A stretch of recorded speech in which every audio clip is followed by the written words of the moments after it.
Ladies and gentlemen, welcome to SpawnCast, episode 117. We're back from Too Many Games. We were there last year, so this we had a pre-recorded one, but we are back now. At least I'm back, Evan's back, Jordan's back. Is that everyone who went? Yeah, because Sean didn't go. Sean didn't go. I didn't show up. I had. It's probably a good thing I didn't because of all the computer issues I ended up having that weekend. And yeah, I would have not been a happy boy coming home from that. Yeah, no, that wouldn't have worked because your computer like died, didn't it? Yeah, like I lost everything on it. I think it was Friday night or Saturday morning. I went and tried to just edit something, and it froze. And so I was like, whatever. I did a hard reboot. And when it came back up, it was just the hard drive was screwed. And so it tried to auto repair for like about a day and a half, 2 days, and it didn't work. And then I was just like, well, let me just try a clean wipe then and see what happens. And I did a clean wipe, and unfortunately everything was gone off of it. But I have a lot of the files that I use in the cloud, and I just had to re-download my video software and my Photoshop, of course. But yeah, it was a pain. It was a pain in the ass. Okay. It was a pain in the ass. But your computer's back up and running. So that's yep, it's back up and running with a nice clean hard drive now. So I got to get I'm going to get an external, and then probably in a couple months I'll pick up a new computer. Yeah, I'll say externals aren't even that. They used to be so much more expensive than they are now. They are like dirt cheap now to get an external. You get a 2 terabyte for like $50-something now. Yeah, like it's crazy. I was looking at stuff like that and like SSDs and shit like that because all these people are like telling me all these things to do, and I'm like, hey, you know where to go. I know where to go. That's me. But where's the Pro controller? Oh, I couldn't buy a Pro controller. Controller. I'm gonna find you. I'm gonna find you one of those deals, Sean, where it's like, get this $800 computer and we'll throw in a Pro controller for you. I had to buy games this week, man. I'm about to negotiate you into a Pro controller. I'm surprised somebody hasn't sent you a Pro. I'm really surprised. I don't have a PO box right now. If you have a PO box, you would have already got that controller. I probably would have like 7 Pro controllers, and I would feel terrible. What? They're sending you. You feel I terrible. don't know. I get weird about that kind of stuff. Like, I don't know. Like, I love it, and it's like crazy that people want to do that, but I don't know. I get kind of weird. That's kind of why I drag my feet a little bit. Gotcha. I know. I've been the same like with the PO box. I'm slacking like intentionally on my PO box. I'm like, you know. Yeah, and it's like it's weird because like I wouldn't even really talk about it all that much, and like I would go and there'd be like these grandiose packages there, and I'd be like, Jesus Christ. Yeah. So Thank you. We'll figure out that. I'll figure out a way to like con you into a Pro controller, Sean. I feel like there are ways. I was gonna. I still am thinking about doing the buy it and just leave it in a box and have it on display. I could see you doing that actually. We should get him a Jack Links themed. Well, then he has a Pro controller, so we can't say buy one. He just wouldn't use it. Oh man. I don't know. I feel like eventually, Sean, you would look at it and be like, let me try this out. And then you'd probably tape the box back up or something and just put like a rock in there or something. Be like, oh, it's still in there. Well, dude, you have to do the cheat way of getting a Pro controller. Like me, like Super Smash Brothers came out. I already had a Pro controller. But if I didn't, there was a one that came with the Pro controller in there that you can justify it that way. Yeah, that special edition. Sick. And questions everyone's going to ask. Yes, this is Tang. The whole thing? That's not the color of Tang. Yeah, it looks like piss to me. I made a big jug of Tang. That's what I started doing because I used to just buy like individual water bottles and then just add my Tang as needed. But I was like, this is silly. Oh, it's your Tang. That's why it looks like that. Got it. I can get big bottles and just make the whole thing Tang because like normal water's kind of gross. Sean, you need to write a book, man. Not about video games. And it's what you call it. It's Sean Long's life story. Ain't no Tang. I can't believe you actually drink Tang. That's the thing that just is like you drink Tang. It's good because I don't drink enough water and I don't like drinking normal water. And like when you look at what's in Tang, there's like nothing in it. Like literally there's no sugar, there's no calories, there's nothing. It's just a water additive. Is that the thing where back in the day the commercial had like, was it a monkey and like a karate gi and he would just punch stuff? Am I thinking right? Yes. You're saying there's nothing, but when you turn into Cinder or some shit like that in like the future, you're gonna regret drinking all that damn Tang. Your piss must be like fluorescent. No, clear. Glow in the dark piss, dude. You can just go in there, no lights. Yeah, I would write. I mean, it's good. He doesn't have lamps anyway, so. I feel like you could write an entire book of life advice, Sean, and it would. Yeah, I mean, very interesting read. What? No lamps, all Tang. I got the man. light over here. It's just I don't know. I had a little headache today, so I'm not trying to be all bright and shit. So we have a bunch of stuff to go over today or tonight, but I figure we would start off because Jordan, you were fairly close to obviously Etika and everything that happened this past week. Did you want to talk a little bit about what happened and everything with all of that? Sure. I mean, everyone in the chat is probably well aware that this, over the weekend we found out that we lost someone very special online, whose outreach was bigger than I think he even knew how many people he really reached out to there, and obviously, rest in peace. He was an incredible person, an incredible entertainer, and this just keeps bringing up the debate about taking mental health seriously, and it's just tragic. He had so much going for him. He's a great guy, and no matter what, the best thing about it is it doesn't matter who you were. If you were in the same room as him, he would make sure that you would never feel left out, because we've always had those situations where we kind of feel like, maybe I don't belong in this situation. Like everyone else is having a good time, I'm not. He'd make sure that everyone in the room felt like they were special or someone or deserved to be there, and it's just a really cool guy.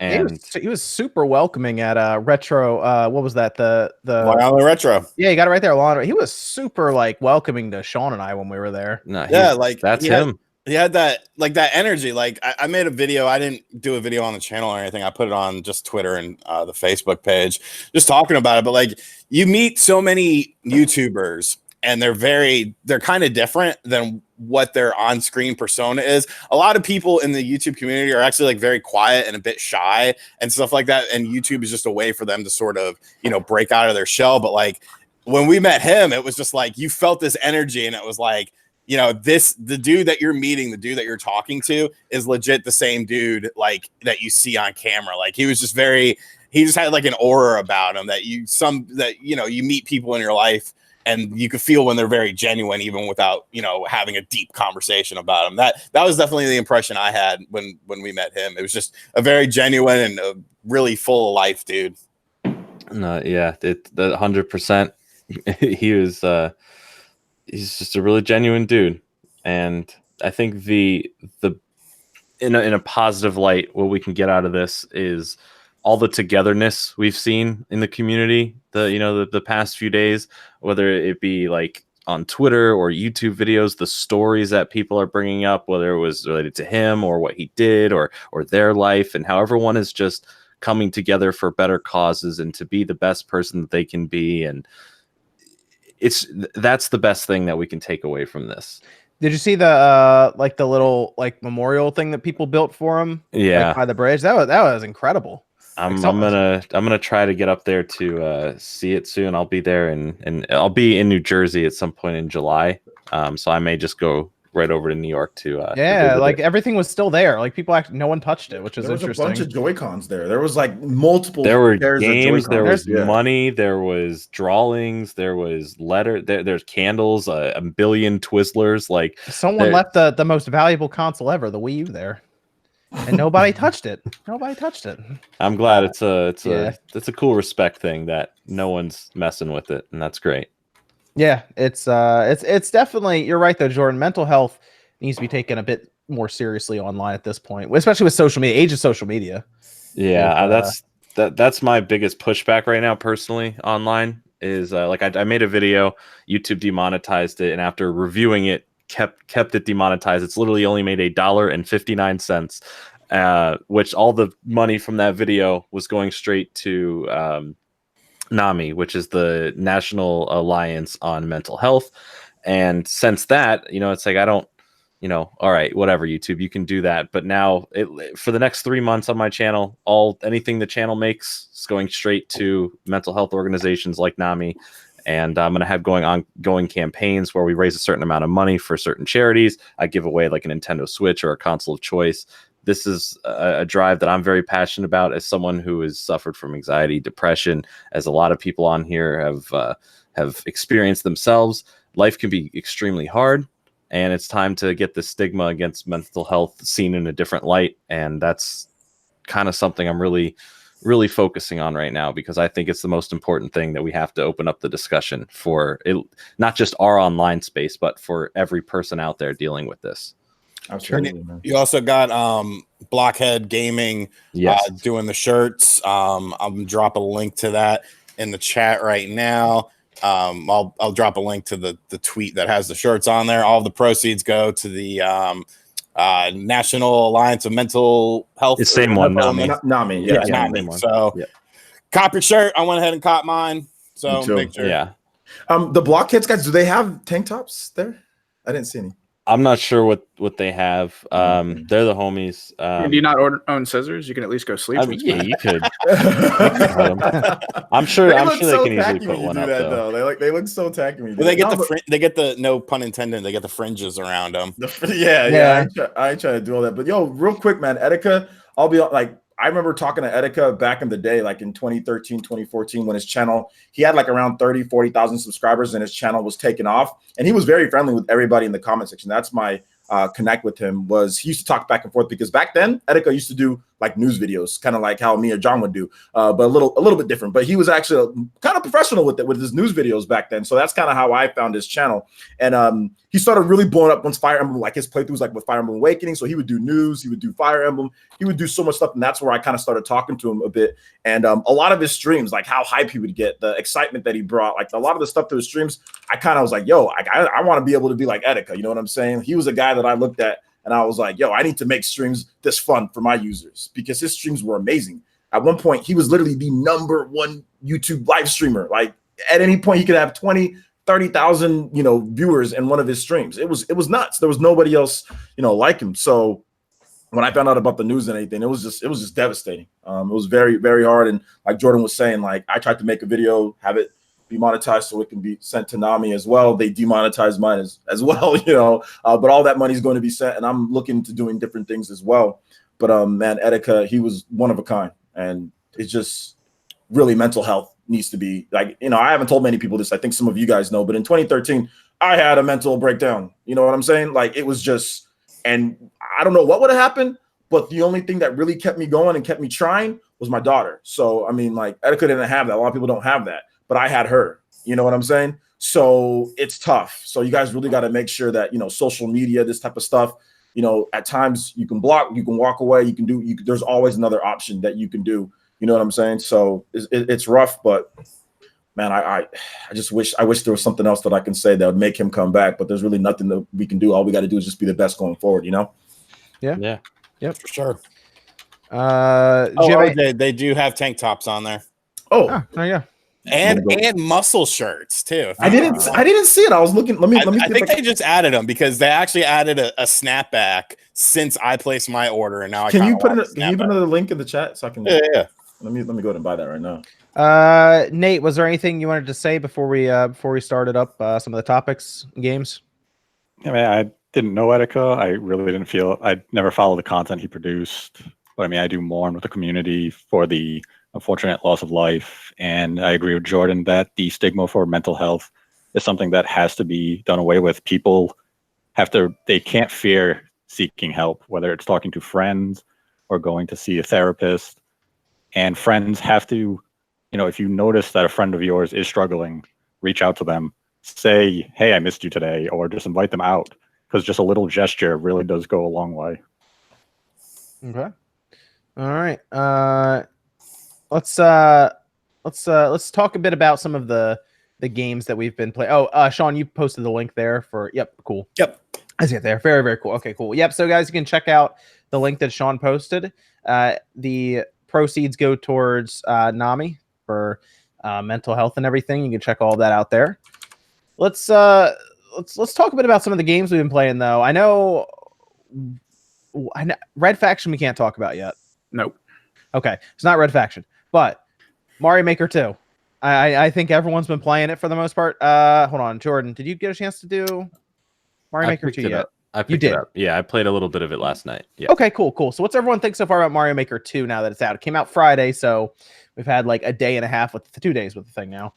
What's everyone think so far about Mario Maker 2? It's legit. Great. Yeah. It's really impressive, just the I think you talked a lot about story mode in your video today, Spawn. And just the levels in the story mode are like some of the best 2D Mario levels that like I've ever played. And it's just it's so insane. Like fuck man, if the online worked well, like it would be a perfect game. But that online is just needs some work. It does. They need it. They're gonna have to work on that one. I mean, it's the first time we've seen, I guess, them do a platform Mario game online, right? Yeah, I know. That's the first one. Yeah. So I mean, I played the Mario when I played the Mario Battle Royale thing that someone else made, like a fan made, the YouTube person made. I realized that it wasn't going to be good because, like the Nintendo's one, because you could feel input lag there, and then I was like in a web browser and everything, pretty straightforward. But like when they were talking about them building levels and all this stuff, I was like, it's probably not gonna be great. And it's sometimes there were a few times where I jumped in and it was okay, and then it would all of a sudden you'd have this point where it would kind of freeze almost. And then it would keep going. And you can feel that input, that latency when you're trying to play online, though. So unfortunately, the online, not quite there yet for simultaneous play. It's like a small portion of the matches are really good. And you're like, okay, this feels great. A vast majority of the matches, there's varying degrees of lag. It could be, a millisecond. It could be, almost a full second. And then there's also a small majority of matches that are just unplayable. Yeah. So it's all over the spectrum. Like when you're running and you feel like you're jumping but you're not, then you run into a Goomba and you die. It's like super embarrassing first off, but you're like you're legitimately complaining about lag, and that's the reason why there's not online platformers like that. Or if there is, it was like Little Big Planet, where it was like the controls were hella delayed anyway, like or they were like floaty, or it wasn't a precise platform, because it's so hard to do, because no matter what, you're going to have at least minimum of a couple frames, no matter what, online in any game. For the most part, it's never going to be 100%. Even with some of the best like fighting games, because there's always going to be at least a frame or two off. And when you're talking about a platformer, which requires precise, and the input delay on Mario games are usually it has the least amount of like input lag, like for a lot of Mario games, right? And that's what makes them good. Online is gonna completely jack that up. So that's the biggest issue, and that's why I guess like a lot of the games before haven't been online, like Super Mario 3D World and stuff like that. So yeah, I already knew it was gonna be garbage. I thought it was gonna be fun, but I mean, I think you have to have perfect connections, and you know how people online, dude, these people are using their mother's Wi-Fi in the other room. They're using the Starbucks.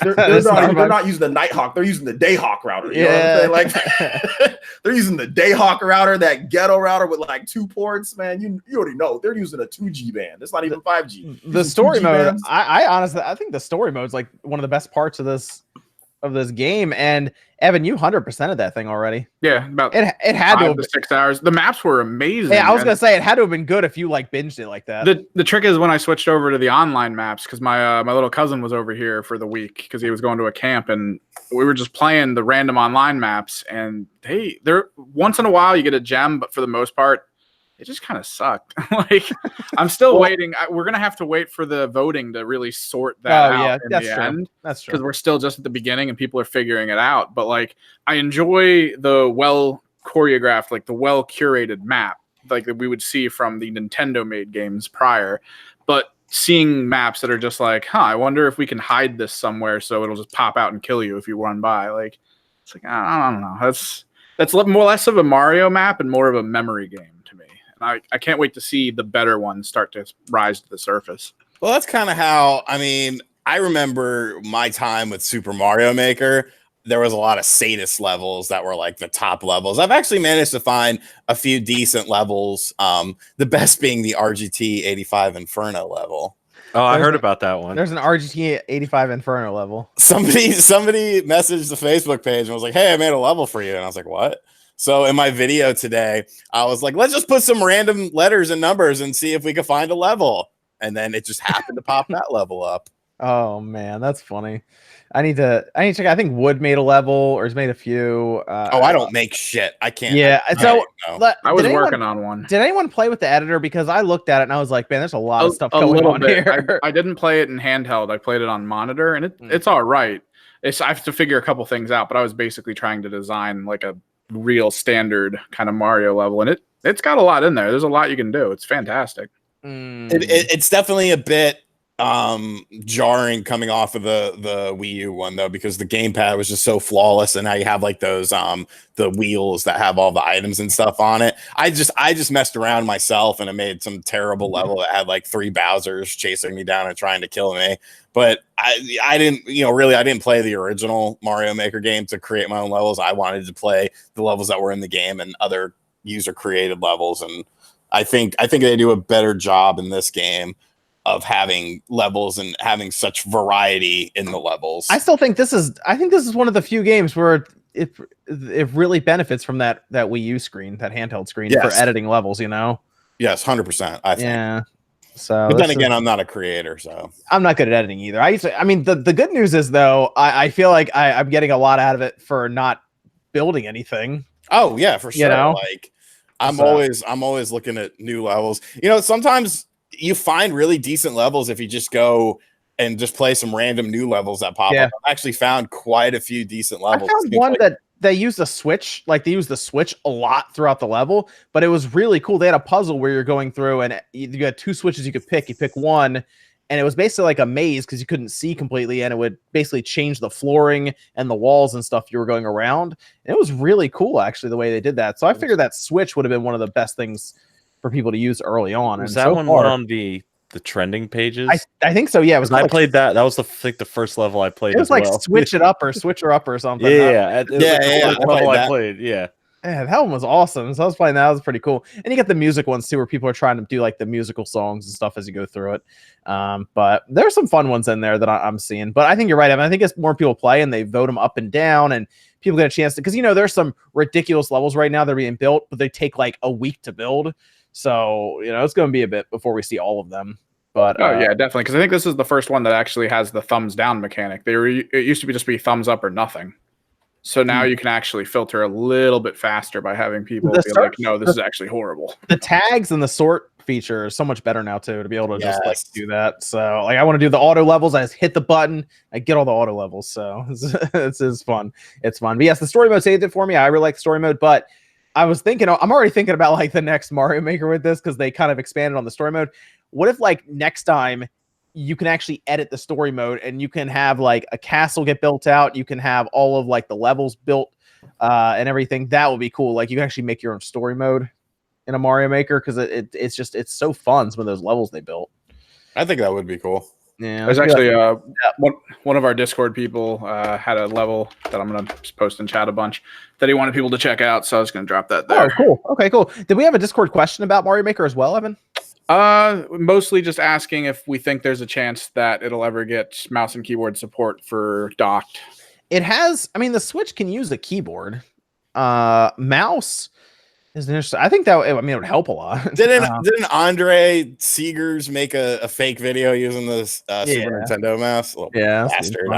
At first I was like, "Whoa, that's cool." And I was like, "Wait, how the fuck did he plug in the mouse into the Switch?" I think the problem is they would need to patch it, because I feel like the actual creating section of it, when you have it plugged in, it limits where you can move the cursor to outside of the exterior boxes. So you wouldn't be able to access your tools with it unless they patched it.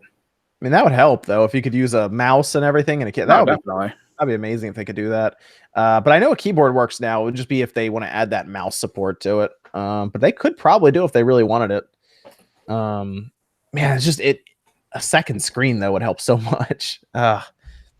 Man, but yes, I'm very happy with it so far. I'm gonna keep playing it and just see what, I guess, online levels we get. But I'm not really into the online multiplayer anymore. So,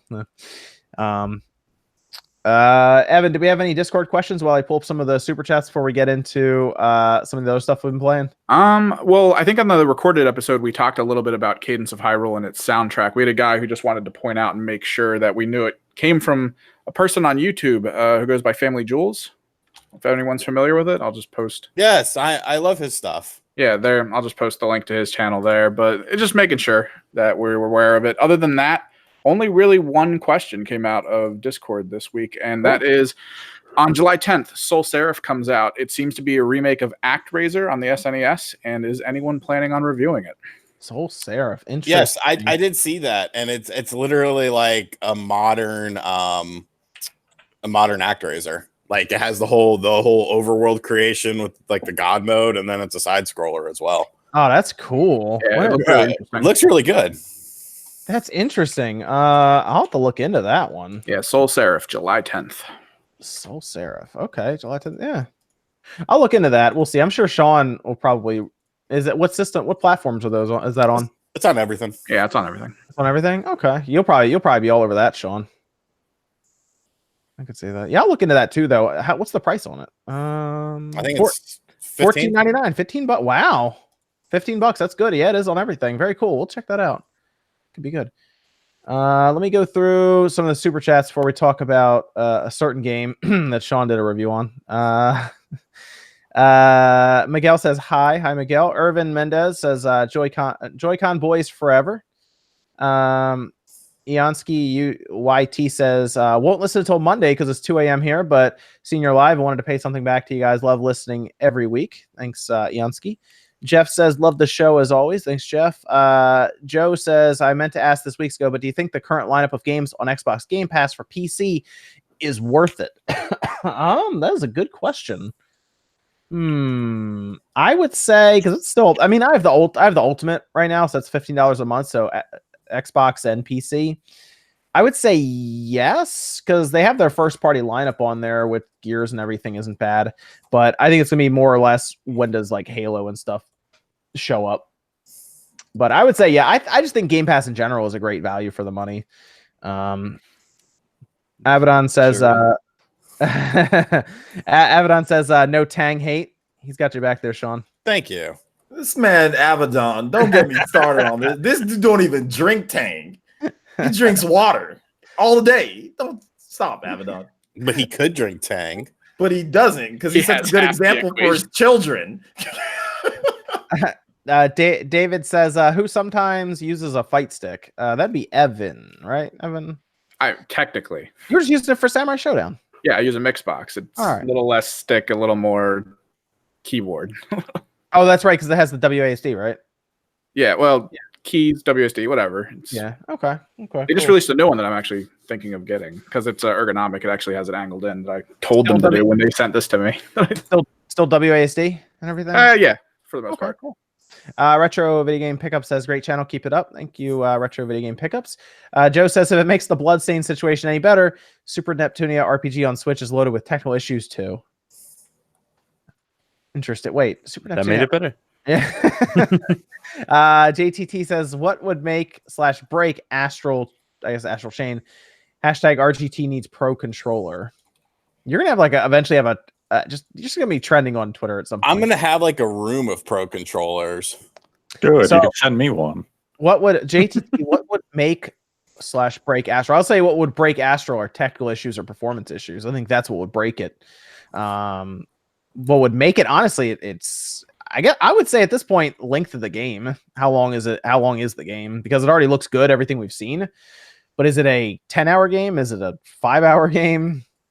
It's a 15-hour game. That's kind of what I'm thinking at this point. Because I think what we've seen gameplay-wise, it looks great. Yeah. So that's kind of the way I'm seeing. I don't know if OJ, you had any other thoughts? You've been on Astral Chain pretty seriously now. I trained, yeah, man. I've been covering it for a while now. I just want to get a private demo invite. That's it.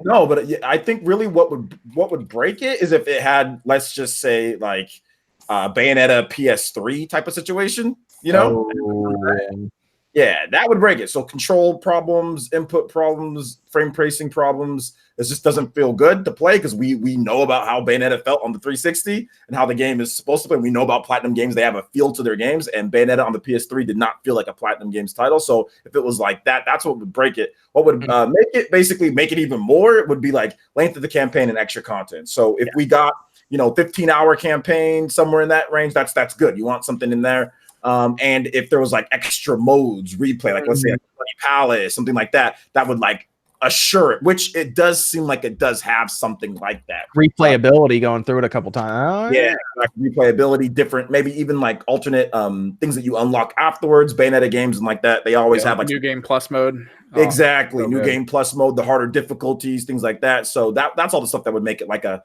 just like it was made for Bayonetta or like Nier or games like that. Rob Glass says, thank you for addressing mental health. So important to talk about. You got it, Rob. And then Christian with $1 no message. Thank you, Christian. So we're going to talk about a few other games. I think some other people are playing. I know Nate's always got some weird game he's been playing, but I've been playing Crash Team Racing. Okay. And I like Crash Team Racing. I don't care who knows it. But Sean does not like Crash Team Racing. What? You're right. I don't like it. I love it. It's honestly the best game I've ever played. Look at his turn right I here. had an absolute blast with it, and it is the quintessential kart racer. All I know about Crash Team Racing, well, aside from enjoying it myself, is I played it with a girl this week who hasn't played Crash Team Racing on the PS1 in 20 years, and she beat the first 2 bosses with ease. Yep. And she didn't even like triple boost at any point because she couldn't really figure it out. She didn't remember how to do it. So Sean, you just suck at the game. That could be it. How did she beat the first boss with no boost? That dude rubber banding his ass. Seriously, no joke, no cap. Like, you're playing on easy mode. Yeah, I'm driving and I look behind me. There's nobody there. I'm like, all right, I'm gonna get the dub. I look behind me again. His ass is right next to me on a straightaway. How?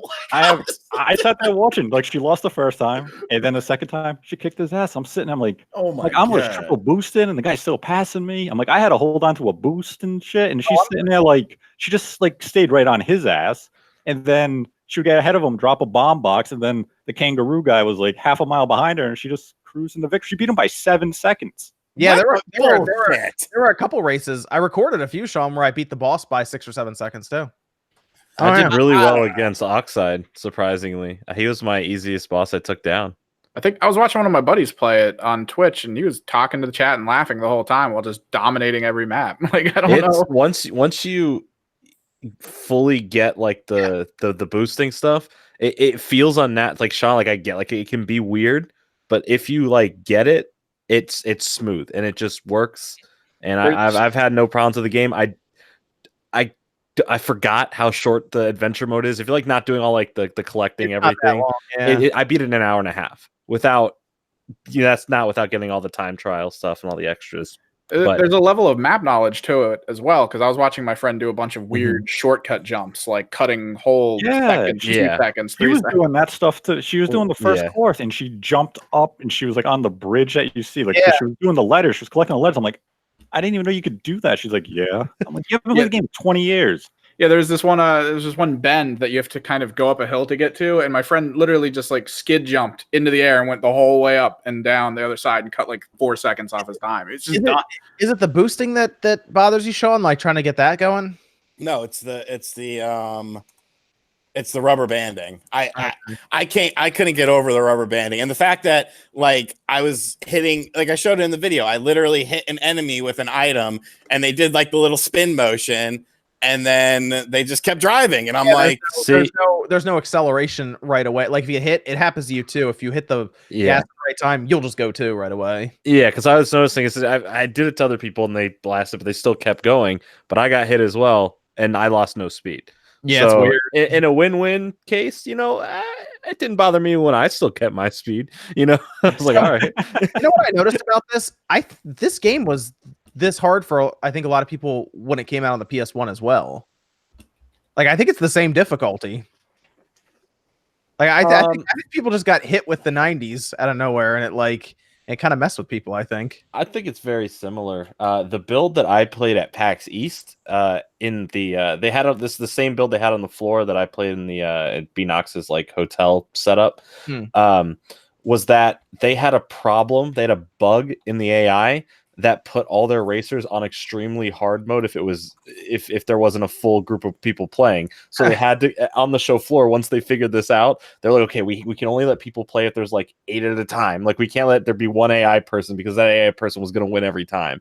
It was pretty funny. And then Beanox, like behind the scenes, was like, hey, sorry for that. We didn't mean it to be that tough, but I think it's a pretty solid build. There's problems. The drifting's different. I feel like I have less control to like actually kind of direct my character when they're drifting compared to the PS1 version. Like, I don't know if that was just me. Like when I go into a drift in the PS1 version, you can kind of like rock back and forth and kind of, literally go all over the place. But in this one, you kind of have a set path that you follow, kind of. You have that set path, but you kind of have to try and manipulate it with like extra pivots or something to get around certain curves, because some of them are almost impossible. You're always going to end up in the same spot every time. There were a couple times where I was just hand braking around a corner because I'm not even going to try to curve around. I was going to hand brake it. Yeah. You can turn pretty sharply as well in the game. I didn't feel like you need to boost or drift all the time. I feel like you can get around corners pretty decently. Yeah, I was having fun with it. It's actually not a bad Switch port either, to be honest, compared to everything else. So I thought the game looks really nice. 30 frames for all of them. Usually you hear like, oh, the Switch got cut in half for frame rate. Now it's 30 frames for everything. I don't know why they didn't go for 60. It was the original. Was the one on the PlayStation 1? Was that also 30? Might have been. Yeah, maybe they just, I don't know if the game logic was tied to it, or who knows. It's you know what it probably is. It's probably easier to do it that way, just because you don't got to worry about anybody talking about, which frame rate is this or that. We can just get one frame rate. Everything's just the same. So I think it just made it easier that way. People can just buy that instead of saying, oh, well, now the Switch version is not going to do as well or whatever. We can just, and also I think it's budget too, because Beanox, Activision won't be giving them any money for stuff. Yeah. I think that also was it too, but I also think they wanted to just have it, hey, there's no, like, this platform performed, like, it's way better than this one. Everything's 30, everything's solid, and Beanox probably doesn't get as much money. Yeah, that's true. I do wonder if they realize that, like, the Xbox One S, because they treat, the Switch version separate anyway, because it's not like the S and the X, on the same basically same platform online and everything. What if they thought, well, we can't get it to 60 on the Xbox One S, so we're just going to make it 30 across the board. Yeah. I was wondering that too, because it's weird to me that the enhanced consoles, the PS4 Pro and the X, don't have 60 frames per second modes, but then it wouldn't be fair to compete online against, people who are at 30 on the S or the regular PS4. Because the graphics are really good. They do look nice. Game looks great. Yes. They had a lot of these character models from the that they borrowed over. I'm forgetting. Yeah, but I'm forgetting the developers for a second. But they borrowed it from them. Like the models are already made. No. The Toys for Bob did Spyro. The starts with a V. I don't know why I'm Vicarious Visions. Vicarious. Yeah, there we go. They got extra models from them, but then there's also characters that they have to, for the first time and like forever, bring back and had to redo and make new models for, and everything looked pretty damn good. All right, very good. Yeah, I like CTR, Sean. I think you're done with it, right? You're just moved on from CTR. I mean, I may revisit it one day, but I don't think it's a bad game. It's just maybe not a game for me. Spyro's coming to it though. He's already played Spyro. No, he's talking about Spyro's coming to CTR. Yeah, playable character. Playable character. Maybe when Spyro drops, is that free DLC? I believe. I don't know if they ever said it was free or not, but I would assume. I assume it's an update, but if you gotta pay for it, I'll pay for Spyro. I mean, let's be real. You see that pit stop, right? The one they have, you see, like, there's like a timer that like switches stuff out. There's a different type of currency, like the gold or whatever.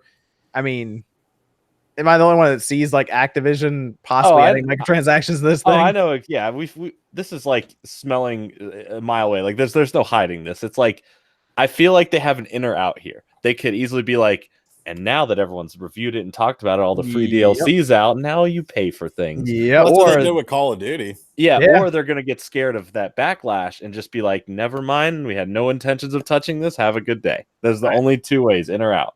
I don't know. I mean, Black Ops 4, they everyone reviewed it. We were all like, this is really fun. This is a fun Call of Duty. And then a month later, our reviews look terrible because they dropped in a bunch of like microtransactions. Sean's already beat us to the punch, so when that does happen, he's already like, see, I told you this game sucks. I hate it. So future-proofing, man. You're already ahead of the trend, baby. Future-proofing. And then when they add the microtransactions and you make a video, you know what? I was wrong about CTR. It's fantastic. Everything makes sense now.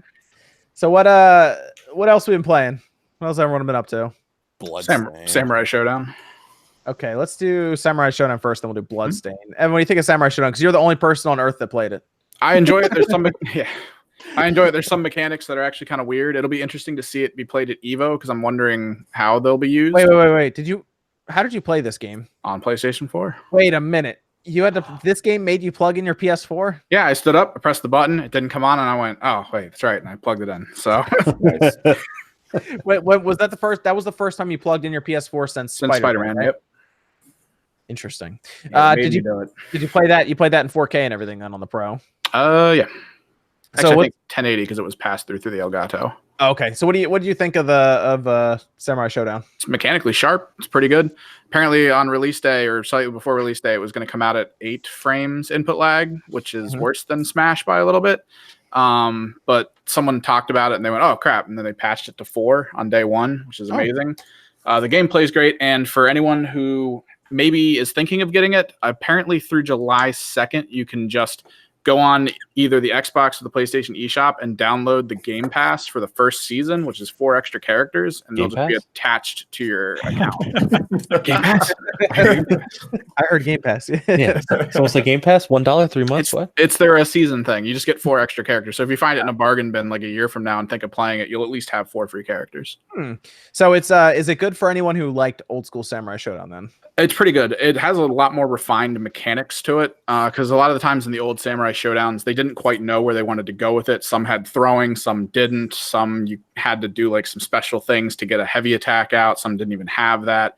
Some had some weird dodging mechanics. They very strictly refined all of that in the neutral game to be very offensive, defensive, like kind of counterplay. There's a lot of options. So that's kind of what the game is. It's the neutral game. It's someone trying to get into someone's head and see what they can do to land a hit at the right time to get some huge damage bonus off the counter. I haven't seen anyone talk about the thing. Yeah, I watched Maximilian Dude play it. He was liking it a lot. I watched Max play it too. Yeah, I was playing it online. It felt great. I only had like 1 laggy match, which is weird because it's SNK doing the online. So it's, it is chunky when it needs to be, but for the most part, it was kind of sharp. I forgot. I think it's because they're doing this weird like tiered release time, right? It's on PS4 and Xbox right now, right? PS4, Xbox, and then we're seeing it on Switch and PC near the end of the year, supposedly, like fall or something. Interesting. Okay. It's super weird, especially if you consider it being a fighting game. I mean, fighting games are already niche, like 100%. They're just niche. Why would you kind of separate communities like this and then release it way later? And there's still the question of crossplay, whether or not one system's going to be able to play with any of the others. So we're still kind of looking at it like what's about to happen. Okay. Maybe we'll, since you have it on the PS4, maybe when it also comes out on the Switch later on, and that means some of the DLC would have been out by then too, right? Yeah, I'm wondering if the DLC will just be attached to it. Like that's gonna be the big question is if it drops on PC and Switch, what do you guys get with it? Maybe that'll be something you look at then when that comes out there. You have the PS4 and the Switch version to kind of look at in a video. Yeah. Go over. That's not a bad idea. Okay. Sean, you said Bloodstained, Sean.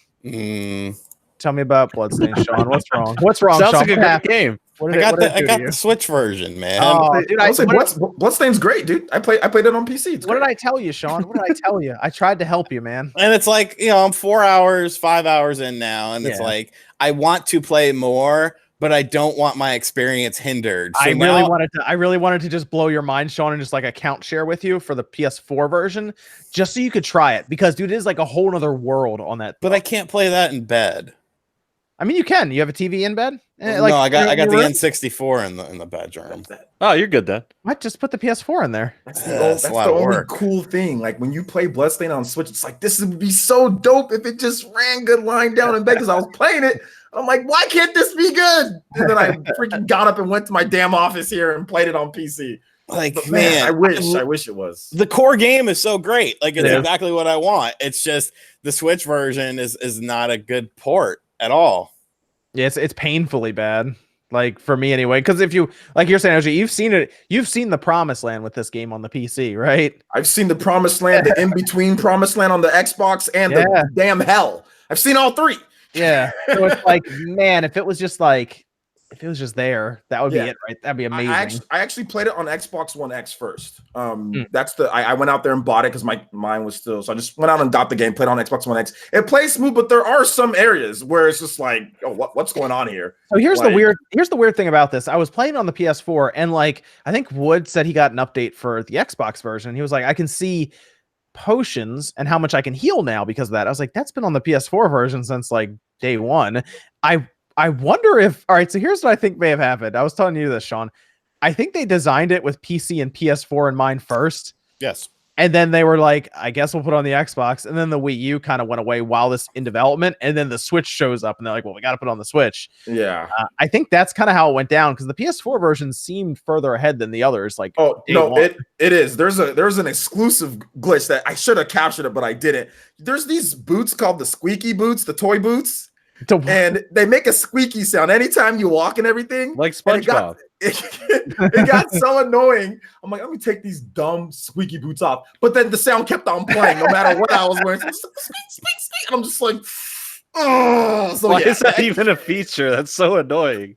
There's just some rooms, like I go into the room and all of a sudden it turns into lag sting ritual of the night. It's just like the room just doesn't want to work on the Xbox One X. Like it was one of the rooms there. I was just like, yo, there's still some, and like I said, Xbox One X, there's still some issues there. But I got the PC version. I was like, whatever. I got a coupon code. I got it for like $20-something. So I was like, whatever. That's not bad. Yeah, Sean, someone said just do the remote play to a PlayStation Vita and then you're good. That's trash. Remote play is garbage. Oh no, remote play is that's worse than the Switch version doing that. Remote play is horrible. I gotta be. There's a Vita right behind. I gotta be. The remote play is bad. I'm put it on sleep. It disconnects too. By the way, Sean, just get that TV up there with the PS4. I'm telling you, I'll count share and you can see the promised land. I mean, I'm probably gonna end up buying it probably this week or next week on Xbox One or something or PS4. I guess PS4 because that seems to be the better-est version. If you're not getting on PC, get up. PC's that's the GOAT version of I don't play PC. I know you His don't. computer sounds like it's just at the end. Yeah, it's not great. But I mean, you have the option of putting a TV up there with the PS4 and tactically playing in bed then. Yeah. Yeah, so I would get it there then. It's 60 frames though, Sean, on that. So it's like super like smooth. I mean, you saw Nate's comparison, I guess. Oh yeah. So it was pretty shocking. Although, what did you think of it, Nate? Because you ran the entire. You're the one who ran the famous. I kind of destroyed the internet and everyone's hope for that game. Yeah, you did. You showed up and you were like, "The police has arrived." Yeah, I mean, that wasn't my intention. I was playing on the Switch. I was like, all right, it's 30 frames a second, like they said. I'm on the boat. I was like, okay, and then I see the PS4 footage. I was like, what the hell happened here? Because you had the water that was on the deck. Yeah, it was the water on the deck. It was like the rain effects were even dropped down on the Switch version. But like before I saw the PS4 version, I was just playing on a Switch. I was fine. I was like, okay, this is fine. There's nothing really inherently wrong with this version. It was once I saw the PS4 version, did the comparison, I was like, whoa, there's actually a significant difference between these two. But I mean, I'm playing Bloodstained in handheld mode. I'm enjoying it. The core game is great. I can deal with the 30 frames a second. I can deal with the low resolution. So I'm still enjoying the game. It's just kind of like, if you're going to play it on your TV, there are better options out there, and that's probably where you should be looking to, like the PS4 or the Xbox version. I think it actually works as a handheld game. But then you're right. Once you dock it, they blow it up, right? So it doesn't look as good. It's actually dynamic resolution on your TV, so it generally will go to a lower resolution than what you play in your handheld mode most times. So it becomes pretty obvious. And I think you said, Nate, if you didn't know that it existed on other platforms, you'd be able to get by. Yeah, if you never saw the comparison or anything, and you just picked up the Switch version of Bloodstained and you were playing it in handheld mode, I think you'd be fine with the game. You'd still enjoy it because the core game is still good. I disagree because I'm at the part that I'm at right now. It's when you're going outside of the castle, going up towards the Twin Dragons, it literally drops to single frame. Oh my god! I think there's significant frame drops even on the other systems in some of these areas. Like people are saying, even on their Xbox, they were getting huge frame drops in later in the game at some places. I'm gonna have to see because Digital Foundry is working on it now. Digital Foundry is sounding very positive about the Switch version. Like he's saying all of this is overblown. Interesting. Okay, that's the crazy. I can't. That's magic. There must be something wrong. But then he also said there's latency up to 150 milliseconds for your button presses. Like that seems like that seems like it's only played while docked with like a Pro controller, because it doesn't seem like that when you're in handheld mode. The Pro controller causing problems, huh? That's how I play. I played Bloodstained on my just to test out, because I remember John, you said something about that. Let me test it out on my TV out in the living room. I swear, you press a button and it takes 3 seconds for Miriam to jump, man. It's enough to feel it, yeah. On like a non-monitor, like if you're playing a non-portable, like to play it like and docked, dude, it's got to be a monitor unless it's. I just could not play it on my TV out. Well, I think again, it's if you come from a different platform, like you're playing on PC, and then you go to the Switch, it is noticeable because of that. Yeah. So yeah, like I'm just playing in handheld mode. I mean, I beat the first boss with no issue. I beat Zangetsu without issue. So, like, if I'm not going to say there's no input lag there, I mean, it does feel like there's a little disconnect, but I've adjusted to it. I really want to compensated for that. I'll be honest. I want to see how the Twin Dragon boss fight works on the Switch. I want to see how that goes. Did you fight them yet, Sean? No, because I got to, as I'm encountering single frames per second, it's like I could be spending my time doing something else. Okay, fair enough. Playing something else. I would be curious. Actually, you know what? It doesn't take as long, Sean, to get to that point now that you've played and you know where to go. Honestly, you can get back to that point in like 2 hours if you start it up on another system. Oh yeah, I'm sure. Yeah, but I restarted mine because I played on Xbox for a few hours. I just restarted on PC, and you know what to do, so you just boom. I have a general idea of where the stuff I need is. Yeah, I'd be curious how that Twin Dragon would pop up on the Switch and how that would do with that. Yeah, hopefully they say they're gonna fix it. So they're going to fix input lag. They're going to fix some of the optimization. Yeah. They didn't say anything about like visuals. So I don't know if they're going to change. Yeah, I don't think they're going to change the visuals much. I think what it is what it is at this point. They'll hopefully fix the frame rate for some portions and everything. Yeah, it seems like WayForward is going to be doing a lot of the patch work for it. Yeah, so we'll see. Smaller patches too, so they'll come out faster. It'll just be more to download and go through. As long as they don't release another patch that breaks the whole game like they did before, that'll be good. Yeah, that'd be good. Go ahead, OJ. I also played Fire Emblem Three Houses. Yeah, you went. Okay, so you went to Nintendo. Yeah. You went to Nintendo to play that, right? Yeah. I went to. They invited just like me. Break in. Yeah, y'all got Fire Emblem, motherfuckers. Let me play it. Yeah, they were on the 24th floor, so I literally Spider-Man, I literally just Spider-Man up there and like just broken through the side window. They have that game like hidden up on the 24th floor, man. 24th floor. It felt like I was in the most Los Angeles part of Los Angeles, by the way, too, guys. Like people living on top of like businesses and stuff. Like, yeah, like crammed into those tiny little apartments. Yeah, like how many segues were you just swatting aside to get to where you electric mopeds and stuff, like the ones that you can borrow and all that. Yeah, it was like the security guards telling you, oh, here's how you get here. Here's how you get here. Yeah, it was like the most Los Angeles part of Los Angeles. But anyway, I went there, 24th floor. They invited me there to play a special demo, which not many people, from what I understand, a lot of people didn't go there to play it. But yeah, I got to play. Literally, it was like the full game. It seemed like the full game, and one of the Treehouse reps was there along with Golan PR team. So that's really where in Los Angeles they have the Golan who does their PR. And my PR rep reached out to me so I can go play the game with the Treehouse rep there. She was visiting from Seattle or whatever. Chico, you guys might remember her from the Legend of Zelda Breath of the Wild, like E3 stuff that she did. So at first she played the game for about 40 minutes or so, explaining to me a lot of different stuff, and I was able to capture all the footage. Shout outs to John, the capture card that you told me recommended me to get. That one worked out okay for you? Like a dream, dude. And it was great. So yeah, played it, and then she was playing it. She explained it to me. Explained a lot of different mechanics. So I've been doing some content on my channel about that. And then at the very end, once the battle started up, she let me play the game, and everything about the game so far. I love the monastery stuff. I love the aspects of the teaching, all of that. It's really cool. It really brings a different type of flavor to Fire Emblem, because before the games didn't feel like an RPG. It felt like it was its own thing. It's a strategy RPG, but it didn't feel like an RPG like Lost Odyssey or other types of RPGs where you actually get to do more things outside like the My Castle stuff. This one actually feels like a completely rounded out experience with the whole monastery, with the different 3 paths. She let me know that it's not just different perspectives. That was the biggest thing that people were worried about. Is it just like different perspectives like Fates and all that? It's not that. It's actually 3 separate different storylines that can happen, different cutscenes and all of that. So that was great.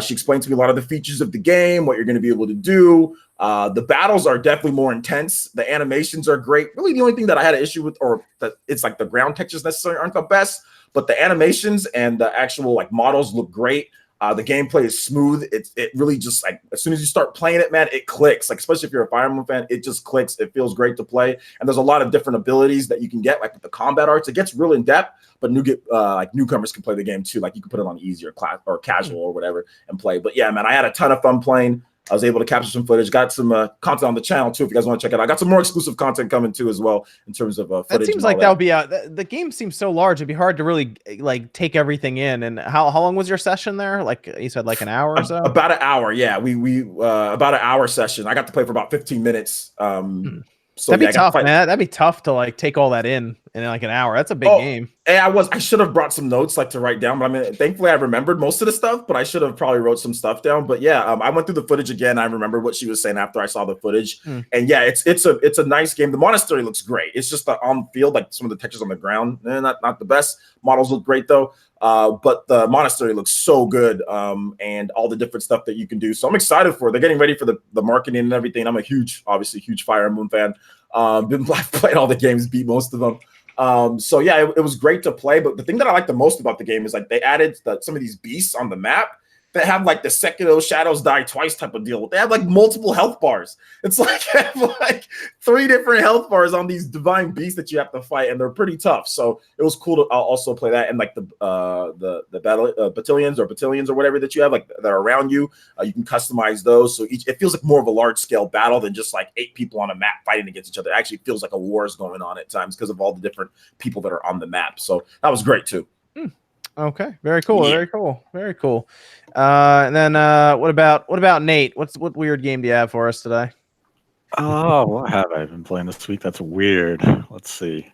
Devil May Cry, but that's not weird. Sean played that too, right, Sean? Yep. I mean, it looked like Devil May Cry. I don't know. Yeah, it's the HD version of Devil May Cry, even with all the glitches and missing content. So Devil May Cry 2 about to be announced for $20 as well. Yeah, no one would buy Devil May Cry 2 if it was free. So they just need to announce 3. See, 3 is one that I would actually buy for like $20. I actually like that Devil May Cry a lot. So 3 will probably come over in time. Let's see. I have been playing one game, but it's under embargo to the 11th, so I can't give impressions. But I think I can say the name. What's the name? Say it. Blazing Chrome.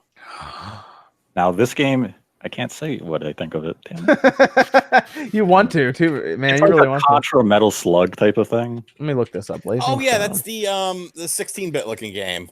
Yeah. Yeah, that game looks badass. Official gameplay It trailer. does look badass. Oh, look at that. That's cool. Yeah, it looks like a Super Nintendo game. Yes. Interesting. Is it co-op multiplayer? I see 2 people on screen here. I don't know. I've only been playing on my own. Oh, okay. You just had that girl over and you guys were playing CTR, not this. Yeah, seriously. You want to play CTR? They're playing a good game. I need you to play some Blazing Chrome. Actually, it looks it looks like almost like they're trying to do like a Mode 7 look here. That's kind of cool. That's neat. Interesting. You said that's the 11th? Yes. Okay, cool. We'll check back with you on that one. I'm curious about that. What other weird games you've been playing? Anything else weird? Nate, you always show up here with these weird games. You really don't have anything this time? I am playing a weird ass game. I don't even want to bring it up. It's so Well, now you got to. Oh god. I got sent a review copy of the Senran Kagura Peach Ball. It's a pinball game, and the girls are on the table as like they have like fur on them, and to take off like their transformation of becoming a dog or a cat, you hit them with pinballs and you go into sexy mode and you slap her ass with the pinball paddles, and somehow that reverses the effect, and it's something.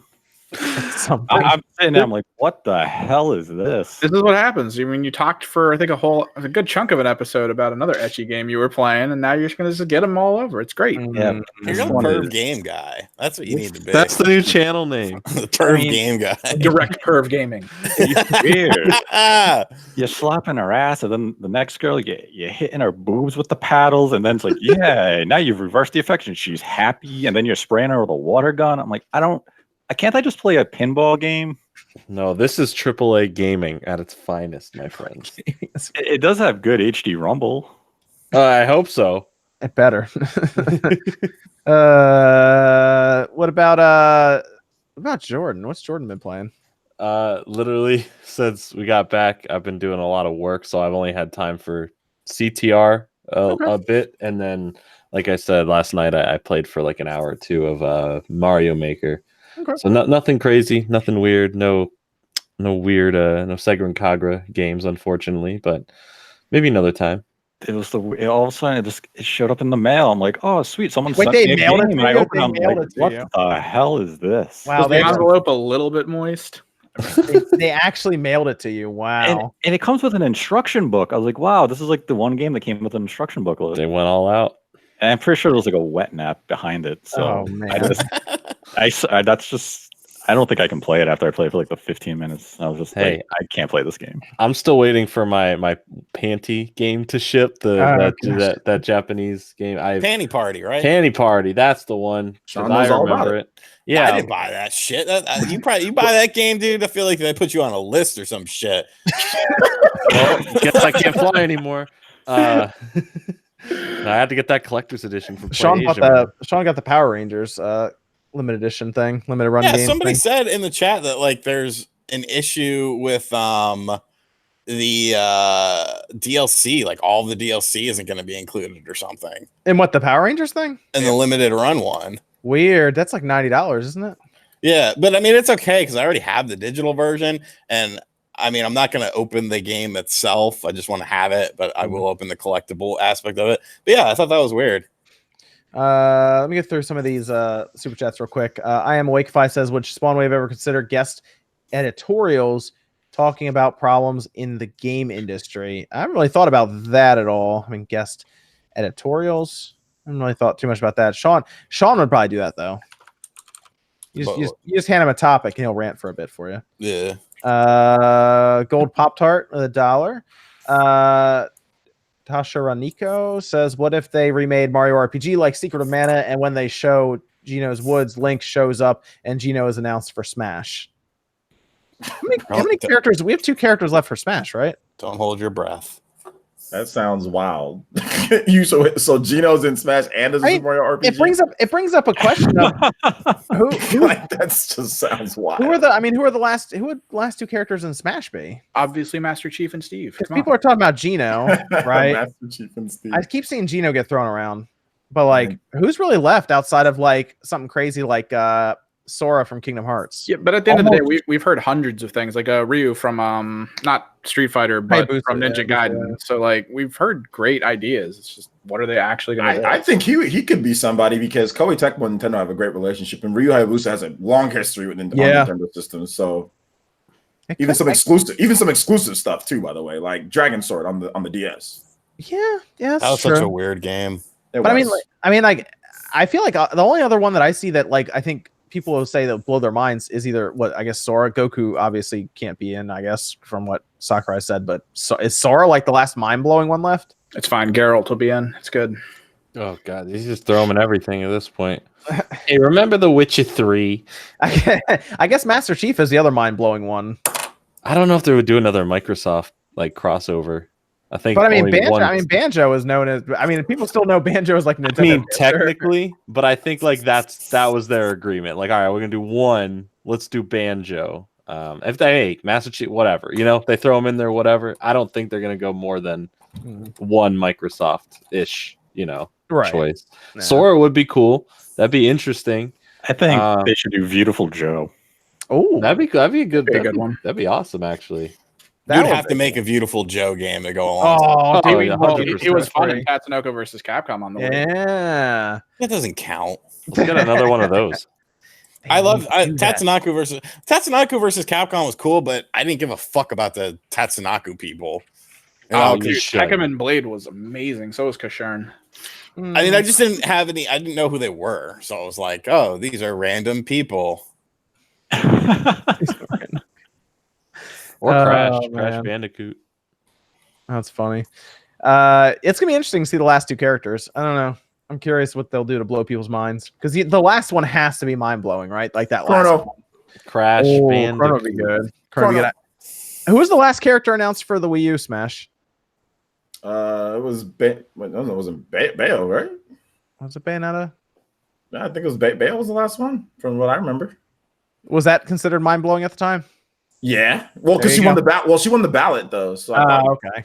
I mean, if we want to go full mind blowing, it could just be Sakurai in game. Sold.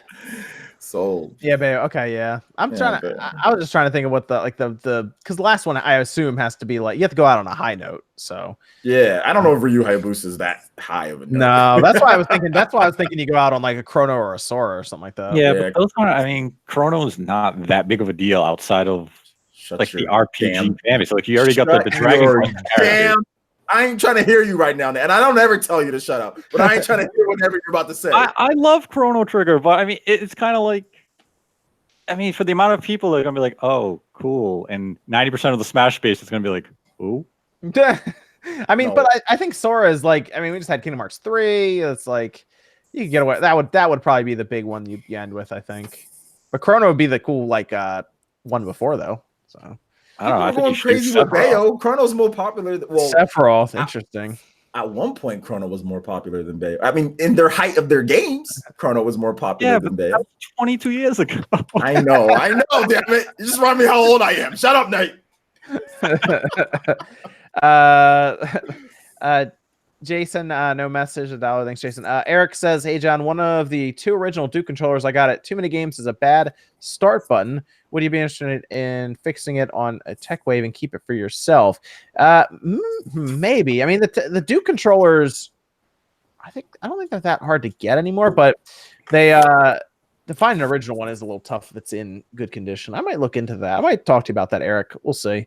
Start buttons actually aren't too bad to fix. Honestly, it might just be dirty, like inside. Like you might be able to clean it and then put it back together. It might work after that because the contacts can become like corroded or Q-tip and alcohol. Just go ham. yeah, you might be able to open it up and just honestly clean it and put it back together. It might work after that. Oh, I bought a new Nintendo 64 today. I totally forgot. I bought a jungle green. When you say no, how wrapped was it, or is it not new? But new for me. It's Oh, like yeah. I bought Oh, a okay. new one. It's not new, but it's in great condition. It's for a certain video coming up What for a video certain are you talking device. about? What There's device? a certain device that's out there in the wild that We're may be talking coming about. out We'll actually soon. talk about that episode actually. So I had to get. I was trying to get the Pikachu N64, but then the homie Rax got one, and I can't find one for any good pricing. And Dude, there so was I'm one being. Yeah, There was one there, but we like a long time ago. I'm holding off. It's like, you know what, my goal is to get it in the box, and that's trending at 400 to 500 online. And I'm like, you know what, I'm just gonna keep waiting it out. I don't want to just buy one out of box for 200 and then get a better deal in the future. Just gonna wait. There was one at Too Many Games for 320. The In box. Pikachu one Yep, for in 320. Yep. Was it an American one or was it the Japanese He had one? a Japanese one for 275, then the American one for 320 Okay. in box. I already Japanese spent one enough was money cool, at though. Too Many Games. Yes, but, I would agree. but I'll be on the lookout for it. I got the cool green one and I'm happy about it. Nice. Jonathan Reed said, "Oh, is that the expansion pack?" Yes. All right, you're good then. Jonathan Reed says, "I love the channel. Thanks, Jonathan Reed." Loco Tony says, "Nate's avatar is scary." Good. I thought you were That's a supposed to change it frightening every week. Yeah, well, You got lazy. yeah. It was better when he actually turned his camera on. He looked like he was part of the Matrix. That was like the best part. Yeah, that was good. Alcatraz says Game Pass PC is worth it as a loophole for Metro Exodus on PC from the Epic Store. I hope it's the same for the Outer Worlds. Yeah, Evan, you saw that, right? Yeah, we were talking about that. I think last week or Yeah, 2 weeks because ago. you were like, I might just get Game Pass so I can play Metro Exodus on PC. It's interesting that Epic doesn't care as much about Microsoft. It's mostly all about Valve and Steam. Tifa says, "Has anyone tried the new free open?" That wasn't Tifa's name. I believe the name was longer. Why don't you go ahead and read it, Sean? I don't remember what it was. Go ahead and read it, Sean. I don't remember what it was. I want to see Sean read it. Go ahead, Sean. Put it in the chat. Put it in the chat. Okay, I will. I'll get it for you. Hold on. This is one that Sean, I think we get a kick out of reading anyway. The Avatar makes it too. Let me see. Here we go. There you go, Sean. Tifa's Vintage Titties says, Has anyone tried the new free open bar beat 'em up Teenage Mutant Ninja Turtles Rescue Palooza? Oh, that's the free game that got released. I actually have that downloaded. I got to play that. Looks similar to the NES and SNES Turtles beat 'em ups games. Have you guys seen anything about that yet? No. I saw this shared online. It was on Twitter, I think, and it is a free beat 'em up style Ninja Turtles game. I did see that. Mad Little Pixel did a video on it. It looked pretty cool. Yeah, I downloaded it I think last week, and I haven't had a chance to play it, but I do want to check that out because it sounds really fun. So I'll check that out at some point just to see what it is. But the screenshots look cool. So, and it's free, so why not? Wishbone says 2020 or 2021 for the Super Switch. We'll actually talk a bit about that, Wishbone, in a little bit here. That's one of the topics we're going to go into. Mr. Mike 1995, no message with $1. Thanks, Mr. Mike. And then Squint Atlanta, no message with $1. Thank you. So you just talked about your N64, Jordan. I did. Why did you buy that Nintendo 64? What device? Oh, so I have this problem, right? I have all these HD TVs lying around, and I'm like, I just want to play my N64, but I don't want to hook up component cables, all this stuff. That's not fun. You know what? You know what I want? I want a way that I could plug it in with an HDMI. But there's no. Oh wait, there is a device. I think, right? There's a device coming out for that. Is this true? Soon. Is it coming soon? It's like end of July, right? It's like July 19th or something like that. I think 22nd. No, yeah, it's 22nd. Okay. Yeah. Something homies over at Eon who developed the GameCube, right? The GameCube adapter. Yeah, that thing's awesome, by the way. Yeah, and they stopped by Too Many Games. They're actually some good friends, and this is dope that they're talking about this. And they announced it was it this past Wednesday, right? It was a couple days ago. Yeah. So very, very excited.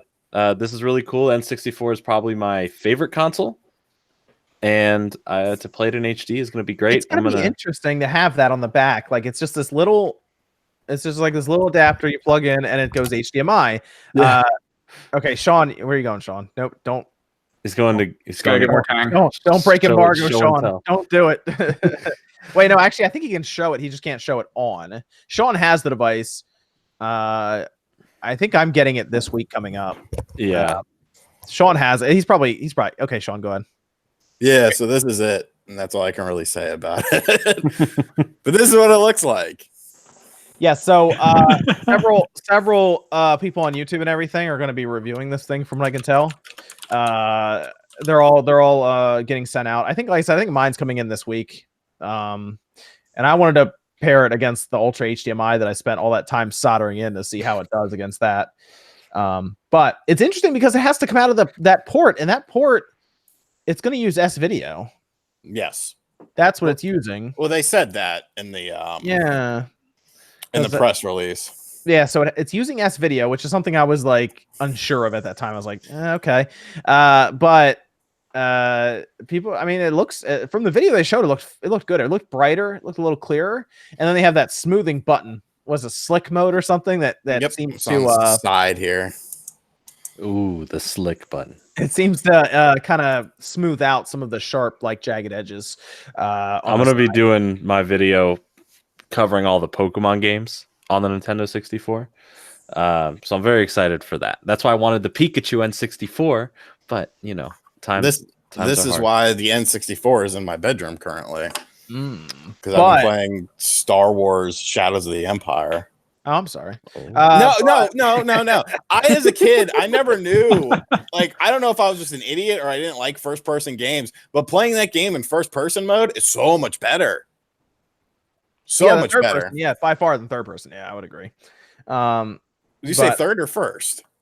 I like first person more. Oh yeah. Like first person is like legit. Like you can actually play the game. They have these weird platforming sections in that game, and it's even worse third person. I remember like jumping between the two little the train thing. Yeah, oh gosh, the train. I just finished that the other night. Oh man, I haven't played that game in so long too. But I just remember getting annoyed at it like forever ago. And man, those first person shooters during the 64 age did not age well. No, God no. But Pod Racer. Play Pod Racer. I do have it. Yeah. That one looks really good on the Ultra HDMI because it has a higher resolution mode for the expansion pack. Yeah, expansion pack games are fuck, man. There's so much I want to say, but I can't say can't say anything. I don't have it yet myself, but yeah. It's in the mail. As soon as it arrives at my door, I cannot say anything about any of this anymore. So I'm taking advantage of while I can now. But the price is $150. People are that's going to be, I think, a harder sell than they realize with some of that for some people. I think some people are a little put off by that, to be honest. Yeah, you can get an N64 itself for a lot cheaper than the cost of that device. I mean, it's for some reason the GameCube was the reason the GameCube one was okay for a lot of people is because the component cables cost more than that usually. Mm-hmm.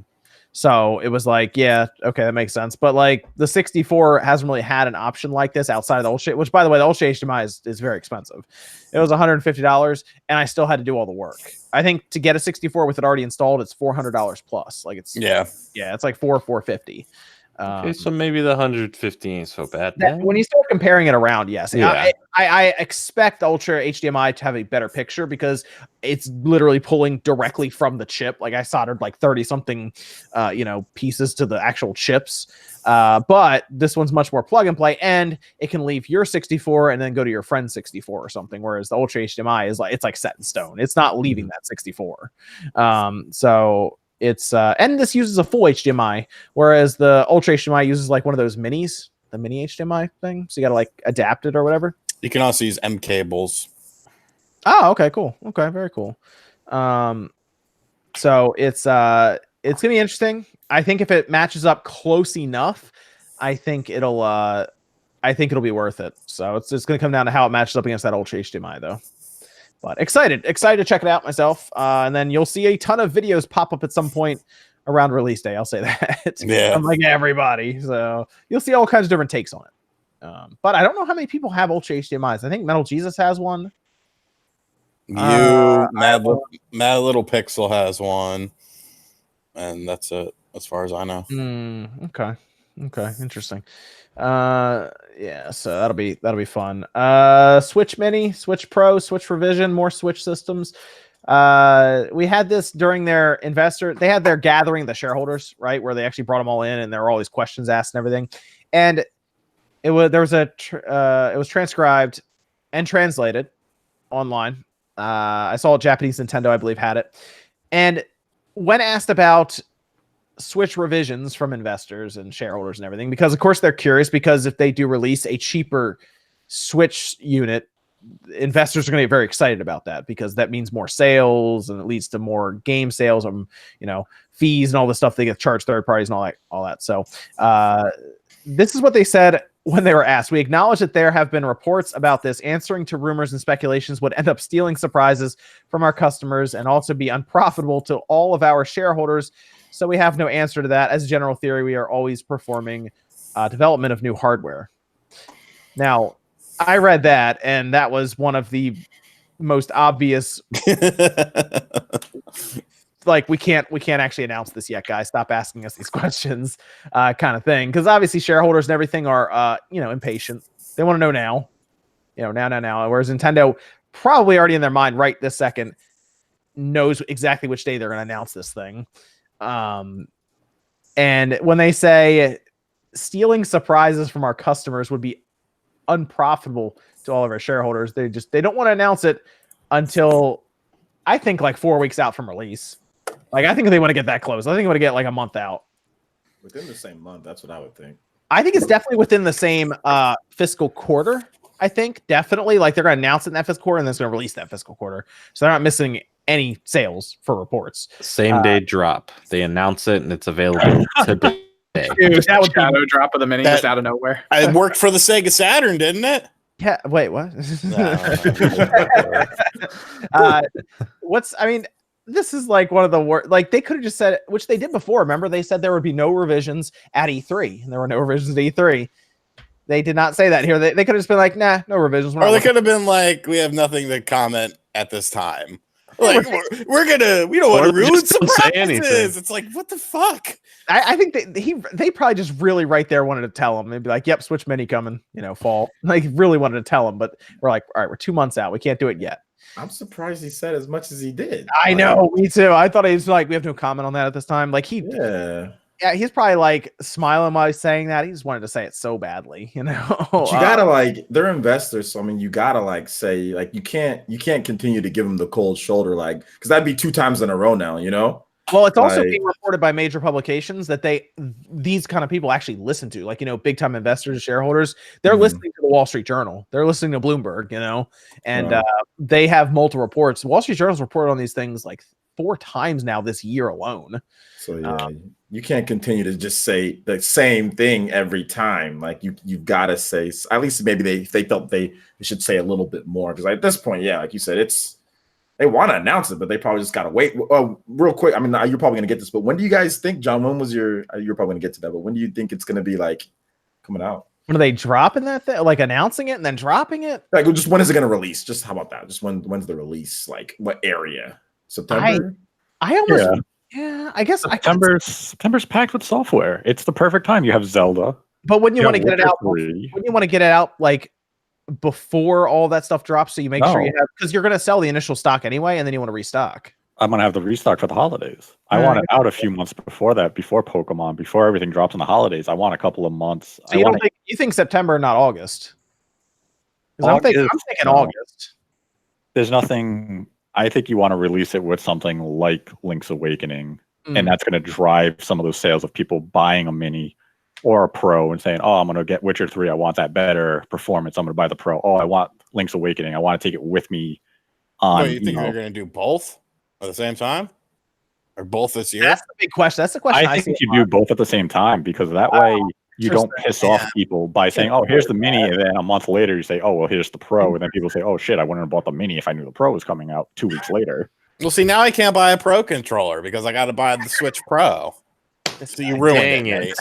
What if the Switch Pro comes with a pro controller? No, come on, let's not be silly. This is Nintendo we're talking about here. We're lucky to get a charger anymore. All right. Oh yeah, it's a big deal if you get a charger, man. That 2DS XL got a charger. People lost their mind. Yeah, I like that dollar donation you just got. John shirtless for charity. When? Where? I don't know yet. Figure that out. It's beautiful. To figure that out. When and where? One day. Yes. When? So Nate, you think it's all at once?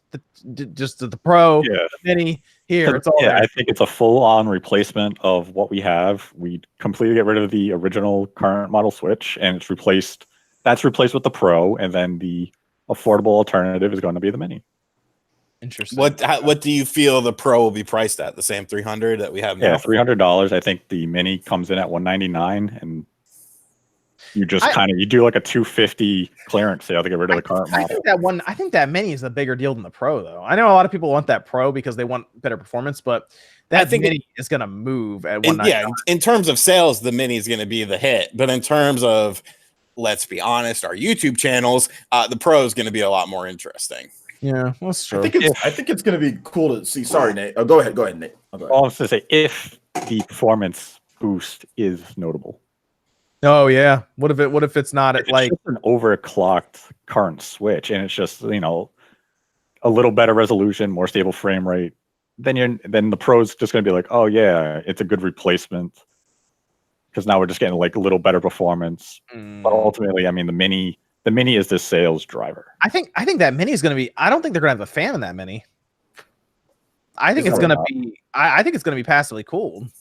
I mean, if you look at like the Nintendo 3DS, I mean, that's kind of what happened there. They had like the new Nintendo 3DS, right? That was pretty much the replacement for the regular 3DS. And then the 2DS was not necessarily the original 2DS wasn't the replacement, but the new Nintendo 2DS XL, that was pretty much, that's what everybody bought. Everybody just said, that's the most popular 3DS, After that came out, that was just like, hey, if you don't like 3D, who cares about 3D? It's a good size. It's cheap. So $120, you can get that for like $120. Like that did really well. Everyone go on Nintendo's refurbishment site, and it's $100. And they do, these things are like brand new coming from them. Yeah. So the Mini might be the big. I think the Mini with the software that's coming out. Dude, I got the Pokeball one. That's actually really cool for $100. Yeah, that's actually really cool. But like if you look at like Pokemon coming out, you look at like they were saying like Link's Awakening, all of these games like Animal Crossing next year. A lot of people, some people don't understand, like, with this Pro versus Mini type of stuff, and like why people would even want something smaller. But I think it's price. That's just the biggest thing here. Anybody who has kids, John, Me, Yeah. you know, like we all know, we're like, oh, the mini. Yeah, I mean, if you can get 2 minis for $400, 2 Switch subs now would be $600. So you're you know, and I think your son's getting old enough now where he's probably gonna want, you know, within the next little bit of time, he's gonna want something of his own, you know, and you're not gonna want to let him play yours at least. So and with everything attached, like if the Joy-Cons aren't removable, then there's nothing to lose or really mess up too bad. Exactly. And that's why I'm looking at it, because I bought a 2DS and I bought a new Nintendo 2DS XL, you know, for my daughter. So yeah, man, I'm looking at it for that reason. But I want a Pro for myself. Yeah, because the mini, if the mini was 200 and it came out this year, I think it would actually outsell the current Switch now. Yeah, just because of the price. Japan is going to kill it in Japan. Yes, Japan is where it would go crazy, and Nintendo knows that. And I think they have it all lined up. And no, I don't think it. People ask this. I don't think it's gonna be a direct. I don't think it's gonna be any of that stuff. They're just gonna drop it on Twitter. There'll be a press release. There'll be a trailer, and then that'll be it. It'll be like when we got the 2DS XL announced. Yep, that's what they do with most of their system revisions. They just pop up out of nowhere. Yeah, that's it. This is gonna be very quick. Here's Switch Mini coming out August or September, and $200, $199. It's super easy to market if it looks good enough, and yeah, that'd be interesting. It is going to be the ultimate Vita successor then. So yeah, there you go. And because there won't be detachable Joy-Cons, there will be zero reason not to have a D-pad. Yeah, that's true. So we should get. You forgot the Nintendo factor though with that. Oh my gosh! If they don't put a D-pad on this thing, when there's no reason not to, they'll have a D-pad, but it'll drift. That is gonna blow my mind if they put those 4 buttons on there on the left side. That is, they're gonna do it, John. Now John thinks that they're not. We ain't gonna do it. Oh my gosh! And the right stick for some people is in a weird, awkward place, depending on how large your hand is and everything. They might move that stick around too for better ergonomics. So like, there actually might be legitimate reasons for people to buy that outside of a Pro. You know, if you want the D-pad and maybe a better feeling a grip on the Switch. So hopefully the Pro itself has a D-pad as well. That'd be nice. No, because they'll have to use the Joy. They just need to release a Joy-Con that has a D-pad and just be done with it. Yeah, that could be the Joy-Con 2.0. Just do it. And it works like the same, connects the same, but it has even more HD rumble and a D-pad. Yeah, I think HD rumble is going away. Yeah, it is. It's good, especially for that mini. Yeah, I don't think HD rumble's future is bright. Dang it! No Sega Kagura 3. I think they're gonna stick with HD rumble. I think they're gonna stick with it. It's cool. Yeah, but it is cool. It's just games seldom use it, and it's expensive for them to implement into the controllers. So it's just kind of like it's. And the mini won't have it. No, the mini probably won't. Yeah, I know the mini probably won't have it. Although Pro controllers have it, but I don't think they're gonna build it into the mini. But like the Pro controller rumble, like HD rumble, is not as good as like the Joy-Con HD rumble from my own play. But I hope they keep it in with the Switch Pro. I hope they keep that. I like it. Yeah, so interesting stuff there. But I think most people believe it's coming out this fall either way, and it'll definitely be there on store shelves for holiday. Definitely at least the mini. I'm still unsure about that Pro, but a lot of people seem pretty confident it's coming. So we'll see. We'll see on that. There we go. Okay, Sokar says Travis touchdown and Smash. Maybe. I think that opportunity might have been missed. Maybe already.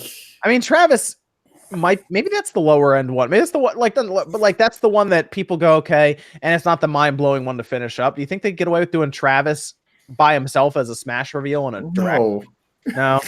Like they would have to do the Dragon Quest stuff where they have Travis in the beginning and then Sora at the end or something. Yeah, there'd have to be something else. You can't just put Travis. Like you've got to have something. Travis. Jeez, you sound so entitled, OJ. I'm just saying. No, God, if they announce a character I like, that's good.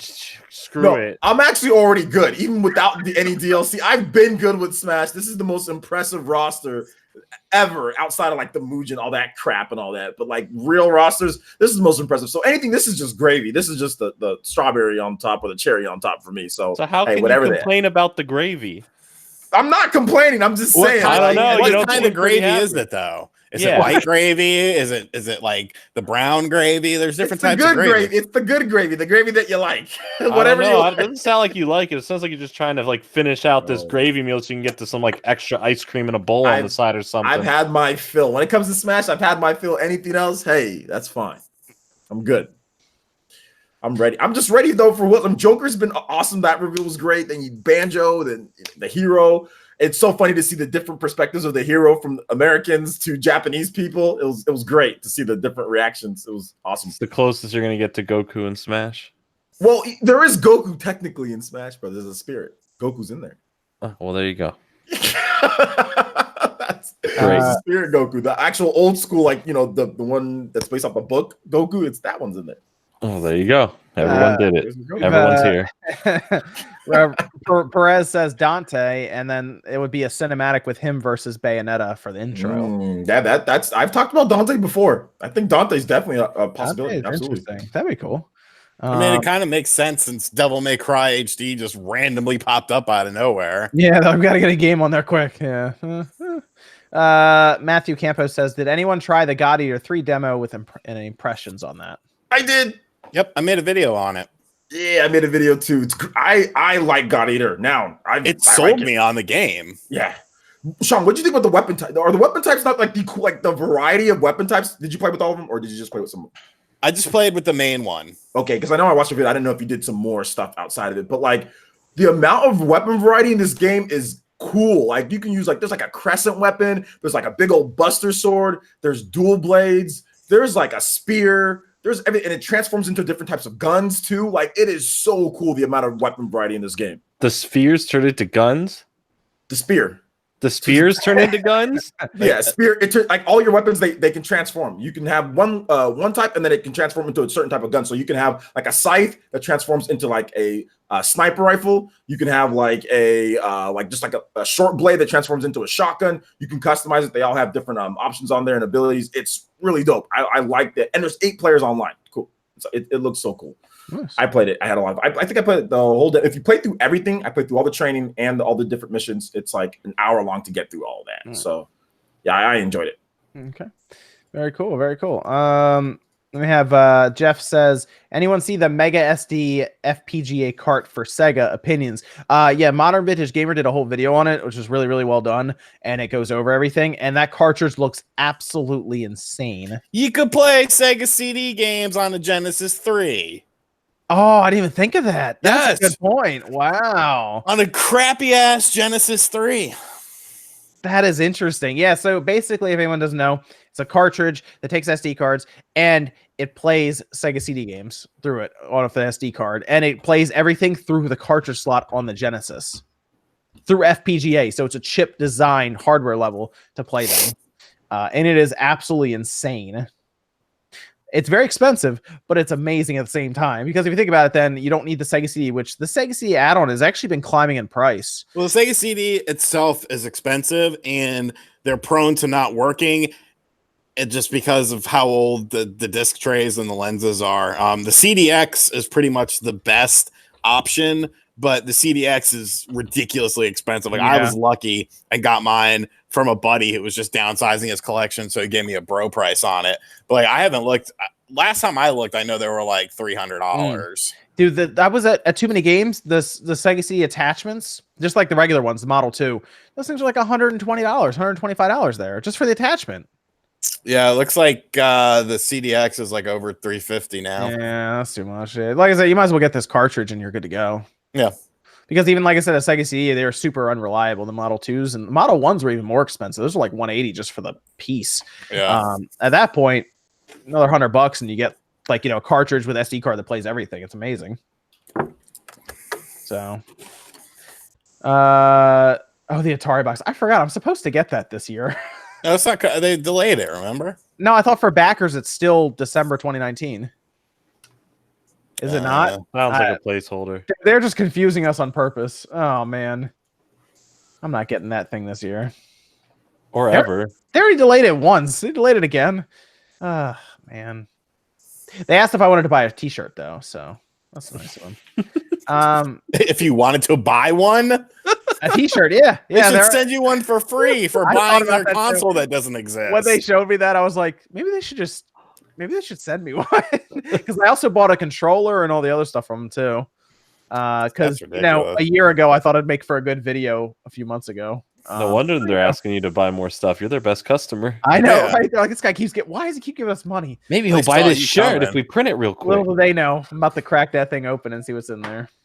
It might not be good for him. I don't know. Playing the long game. Yep. That's gonna be an interesting day. That's gonna be a fun video when they actually ship that thing over here. Yeah, that's gonna be good. Christian Wood says, for someone who hasn't played Zelda Link's Awakening before, is it better to play the original first or wait until September? I will tell everybody to play the original because it is awesome. It's an outstanding game. And the reason I'm happy that I played through it so many times is because now I can kind of think a bit about what we've seen in that game and how, like, I'm curious how they're going to reimagine some of the bosses and stuff in the new one. And during the Treehouse, they said that the dungeon that was only part of the DX version is also in this one. So I'm excited for it. Yes, I think you can still play it though and get a really good experience if you play it again when they do the remake. Actually, I have some footage going up this week of Link's Awakening. Oh, nice. That'd be cool, man. I'll check that out. I'm seeing everything I can about this game because this is one of my favorite Zelda games. It was amazing. I think it's only second to I'd say Link to the Past. I like the top-down Zelda games more than the 3D ones. Yeah, me too. I always get made fun of, but I love Phantom Hourglass. All right, leave me alone. You're like reverse with me when it comes to like Metroid. Like everybody loves Metroid Prime, but I love the 2D games more. I do like Metroid Prime a lot. Yeah, but I like the top-down Zelda games. I mean, it was for me. I guess it was Link to the Past, then Link's Awakening, then Ocarina of Time for me. But what about Phantom Hourglass? Nobody cares about Phantom Hourglass. Shut up, man. That's down there kind of far because you'd use that stylus too much, man. Listen, hands, that's the killer. That is the killer of that game, is having hands that aren't the size of a small child.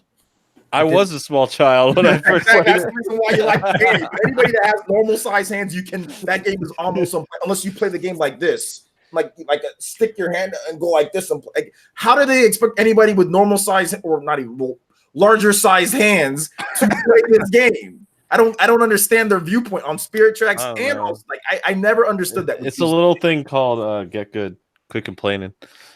Hey, we're not talking about CTR here. Yeah, it's not CTR, man. It's not the game of the year. The DS screen is tiny. It's the tiny screen, and then you have to. If your hands are big, you cannot play this game. I don't know, man. Someone in the comment, I agree with that. Buy a man-sized stylus. Quit complaining. Buy a man-sized stylus. Yeah, get like they had the giant ones for the XL. Just get one of those stylus. You know what? You're right. Those XLs, man. Those were like you can probably play on there with no problem on one of those. Yeah, that's true. Yeah, but the XL had a big ass screen. Yeah, exactly. That's the point. Had a big ass screen, had a big ass stylus. It did. I remember playing one before. I never had one myself, but I had it because I had just the regular DS and a DS Lite, and I like the DS Lite because of the size of it. But the only problem is when the games make it, dude, I couldn't. Because I have huge basketball hands, so it's just hard to play games when on the stylus when it's covering up the whole screen.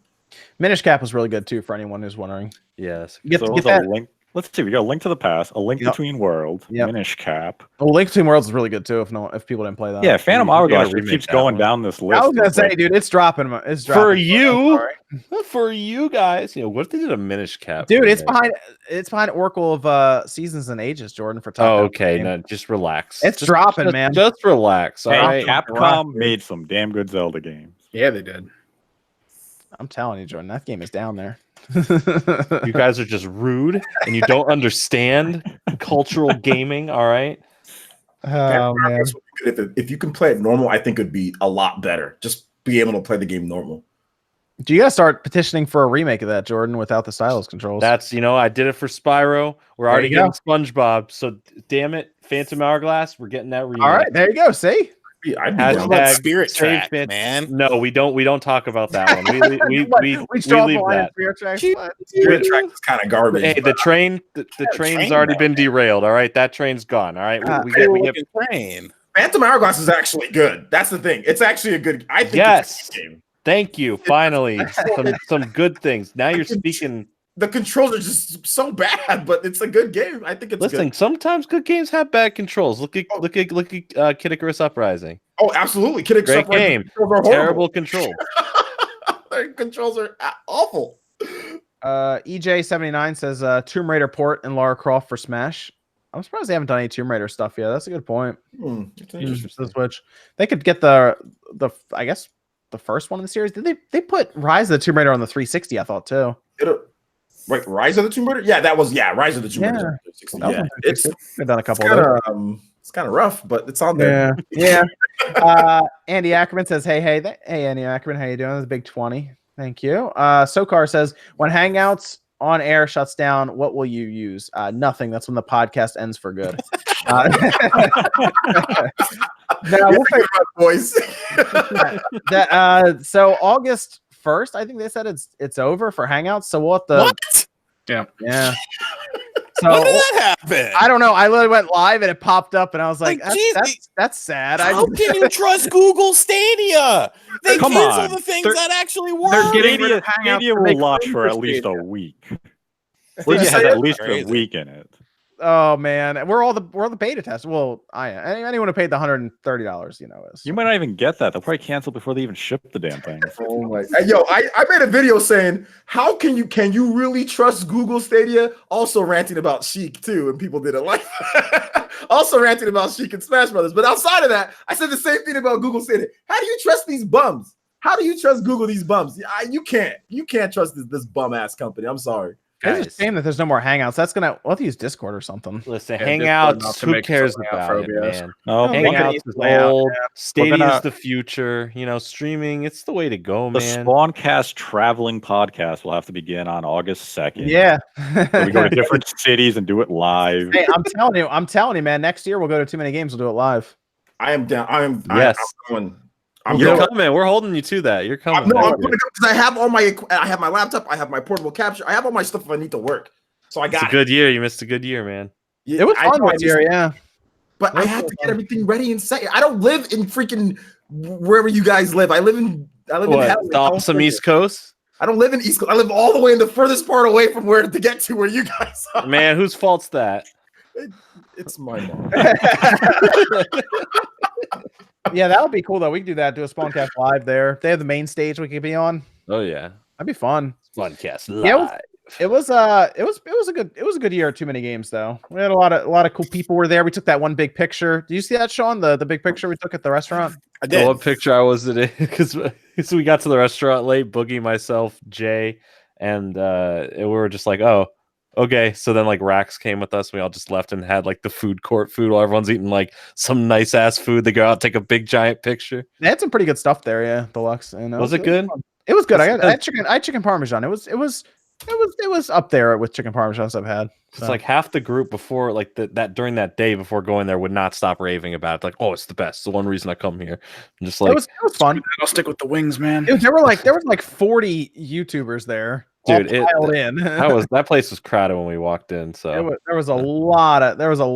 But the wings were really good. That place, Perky's, it was really good. Yeah, good wings. Yeah, it was good though. We'll have to do that. Maybe we'll try to do that next year. SpawnCast live. Let's rent out Perky's for our own party, like we talked about. It's small enough. We can rent out Perky's. Wait a minute. That means Nate's gonna have to go, and he's gonna have to do the face reveal while he's just gonna wear the Kratos mask. Yeah, I'll just wear the Kratos mask. I can just walk around without a mask. The only person who would actually recognize me is maybe Jordan, but by then he might not. I can just walk around and be like, "SpawnCast sucks." Yeah, Nate, you come out of the crowd, Nate.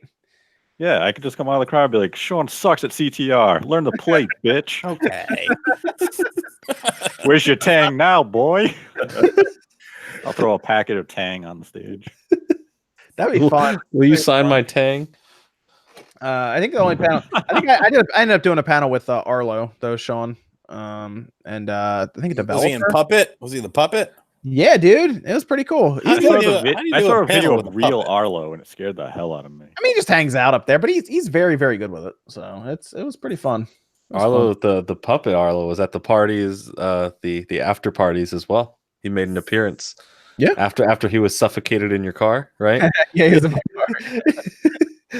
It was fun though. It was fun. Let's finish up with the Pokemon controversy because, well. Oh boy. They had to say something. I do wonder if they just didn't say anything and they just continue to basically ignore it. if it would have just died down, because it seemed to be kind of dying down. I don't know if that was just me, but I noticed that. I was like, no, It wasn't, man. If you've got Pokefans as part of your crew, I mean, I like on their subreddit and stuff, it was dying down, but it wasn't as hot as it was like in the first week that it was happening. And it's kind of fell off a little bit. But every time they did say something on Twitter, they got hit with the national deck stuff. And then if they ever post anything on YouTube, they got hit with downvotes and everything about it. But basically, they didn't say anything. They just acknowledged it that it was happening. Said that just because the Pokemon might not show up in Sword and Shield doesn't mean that they're gone for good. They can show up in future titles, but basically that they weren't changing anything, and they decided to just say that. It was Masuda, I believe, said that. Mm-hmm. yes. And it was posted, and then that was it, and it didn't work out that well. People were very mad. Yeah, it was a very polite way of saying y'all crazy. Leave us alone. Yeah, they like people. If you just read between the lines, he's just saying, "You're not getting it. Deal with it. This is the game, and that's it." That is what it totally, said. It's what's going to happen. It's nothing new. This version of the game is going to not have there, but the next big Pokemon game, they're going to advertise all Pokemon, and then they're going to get so much good press because they're like every Pokemon's in it. I wondered if the National Dex thing is the big feature for like their in between game. You know how they have like a platinum and like an emerald and stuff. If that's their big feature, if there will be massive backlash then, like, because that means they release Sword and Shield without it, and then all of a sudden they have another game coming out that has National Dex. I feel like people would not be happy about that. I think people would just be like, all right, well, it's in that one. I'll buy that one. Because like the Pokemon company's always releasing those games extra, like the next game afterwards that have exclusive stuff in there sometimes, you know? Yeah. So, I mean, I guess the National Dex, obviously that's a big exclusive thing to have. That's like a massive exclusive thing to have. But I personally feel like a lot of people, I think there's going to be people that just don't buy, like a lot of hardcore dudes that don't buy this one and wait for it. Honestly, I am going to question that willpower for some. It's going to be very interesting because I think that's what Masuda's doing. He's not saying it directly, but I feel like he knows most of the audience is going to buy this game either way, is what I feel like that's what he's basically saying here. Well, most of the audience are casual gamers like myself when it comes to Pokemon, you know? They're not like, I don't catch every single damn Pokemon. That's a biggest waste. That's a waste of time to sit there and catch and try to transfer all of them over to get. That takes way too long. Now, there are some hardcore dudes that do that, those are the ones that are speaking up the most. I think that most of the people that are they just want to play the new Pokemon and play the story and see what happens, and that's that, you know? So I think he's also testing that too, because there are people that are huge complainers on this game that are whining about every little thing, but they've already admitted to me, well, I'm going to buy the game. Here's what's going to be interesting is if Sword and Shield come out and it sells worse than Let's Go Pikachu and Eevee. Yeah, there's no realm of that happening. There is no alternate reality in which that happens. That's the only thing that I think would actually make them like kind of back up a little bit and go, oh, okay. Otherwise, I think they are calling their shot and they're saying, well, you know what, you're going to buy it anyways. I think what they're saying here. So, I don't even see a third version getting released. I think there's going to do an Ultra Sun, Ultra Moon situation 2 years from now. Yes, because for the last 3 generations, Black and White had Black and White 2. Yeah. Then with X and Y, there was no Z. There was no third game. It was just X and Y, and they moved on to more remakes. And then with Sun and Moon, they did Ultra Sun, Ultra Moon. So maybe, because it's like, what do you do? Sword, shield, everyone's like, gun, because what else are you going to choose? Stone? Like, you gotta have something that competes with one of those titles. I think the competitive scene definitely will drive this, because if you don't buy it, but you're a hardcore Pokemon fan who plays these games, but somebody you compete with generally buys it, you're probably going to buy it as well. It's just kind of the reality of the situation right now. But if somehow, some way, the community, with all the downvoting, all the stuff that's happening, actually doesn't buy the game, I'll be kind of curious to see how the Pokemon Company and Game Freak and stuff actually respond to that. They won't. They're not going to be able to respond. You just don't think it's possible. By the time that reaction is going to happen, they're already have been shifting their focus to their next project. They're not going to be able to say, oh, we're going to patch this in, or we're going to do DLC. It's going to be, well, if we do a third version or whatever the next new version is going to be, that's where this will be incorporated. Sword and Shield is going to be exactly what he said. There is no National Dex. But where they screwed up is all they have to say is Sword and Shield has 500 Pokemon. Give us a number of what actually going to be featured. Why won't they do that? They won't tell us how many Pokemon are in this thing. I don't think they're done. Yeah, I don't deciding. What do you know, Jordan? Pokemon Sword and Shield comes out November 15th. You're right, Nate. That would actually, I think, because we actually don't know as much information, I guess, about this game. I mean, it's out in 5 months, right? 5.5 months. Yeah, I mean, all we really know is the Pokemon they've shown in the trailers, and I mean, yeah, we need a number. We definitely need a number. Like 10. Yeah, we need a number on that. We do, because if they come out and they say there's 250 Pokemon in this thing. Oh no, is that gonna annoy some people? I get what you're saying. It's like where's the line? Where's the one where people go, okay, all right. Maybe where is it a problem, and where is it like, all right, whatever? I'm curious. Yeah, if they come in and say, oh, there's 700 Pokemon, or every Pokemon's in it, but Bidoof, will anyone care? Well, I'm not buying it. Depending on how many new Pokemon is this generation, like if it's a small generation or if it's a large generation or they have a lot more, this could easily, pass over the 1,000 mark for how many Pokemon are out there. If they do have quite a bit, then it's like, do we accept 500 at half? But like a good amount are all new ones. Like, yeah, that's the thing. If it's what's the okay part? It's 250 new and 250 old. Oh, there's not going to do 250. That'd be ridiculous. That's like 2 generations. I would at least assume it's between 80 and 110. Would make sense for a generation.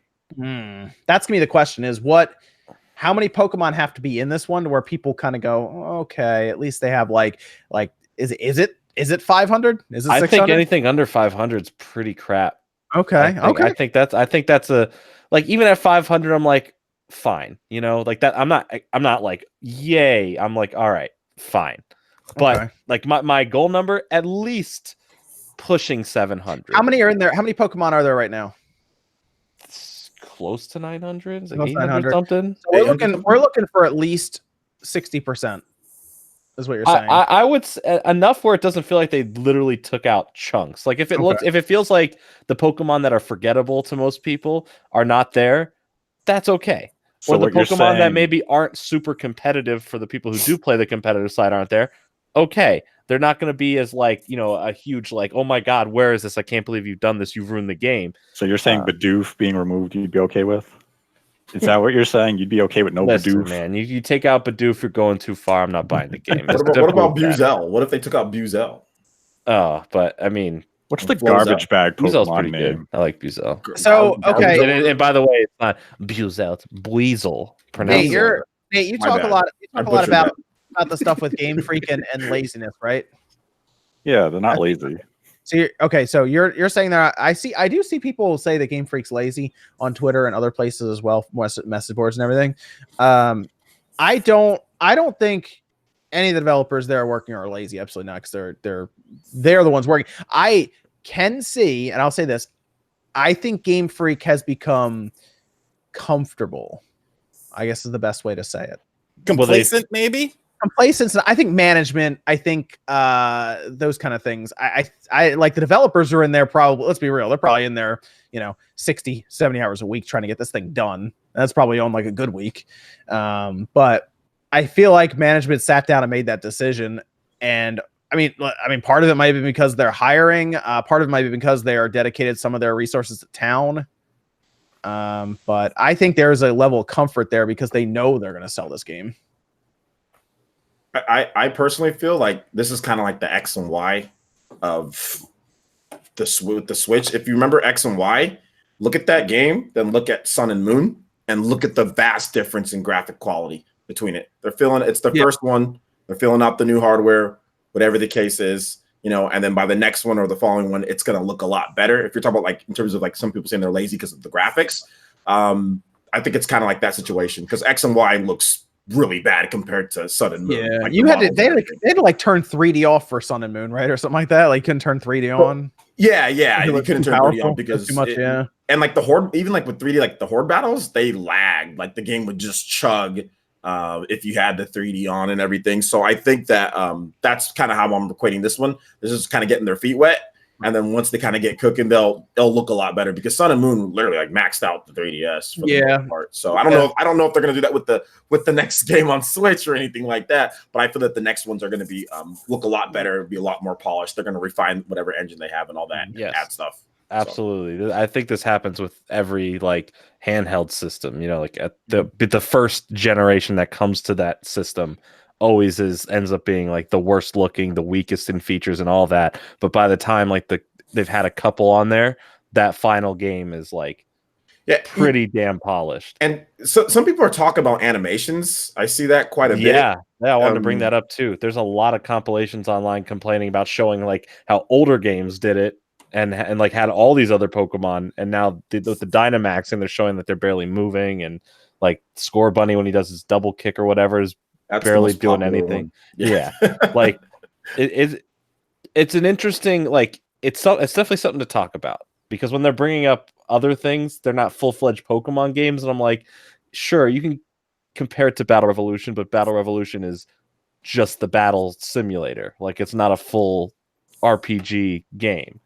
And I think the biggest thing with that is that whatever the DS ones, okay, got it like that, but the DS games and all that don't have like the wide open area. We still need to see more about what they're offering in terms of the content. Sure. That's the biggest thing for me when people say, oh well, they just go off of just that. There's still more. Having that type of thing is going in terms of like the wide open area, having the Pokemon on the map, seeing like the co-op and stuff like that. They're trying to add new things in that weren't in the previous ones. So you can't have 700 or 800 or 1,000 Pokemon, Breath of the Wild graphics, all new animations. You can't do that. Legend of Zelda doesn't even have normal dungeons. Okay, so I mean, if they wanted, if they had more time, they probably could have put normal dungeons in there, which Breath of the Wild 2 might have that. But you can't put every single thing and have it look like there's got to be some things for your first one that you got to take out. I sympathize with the people.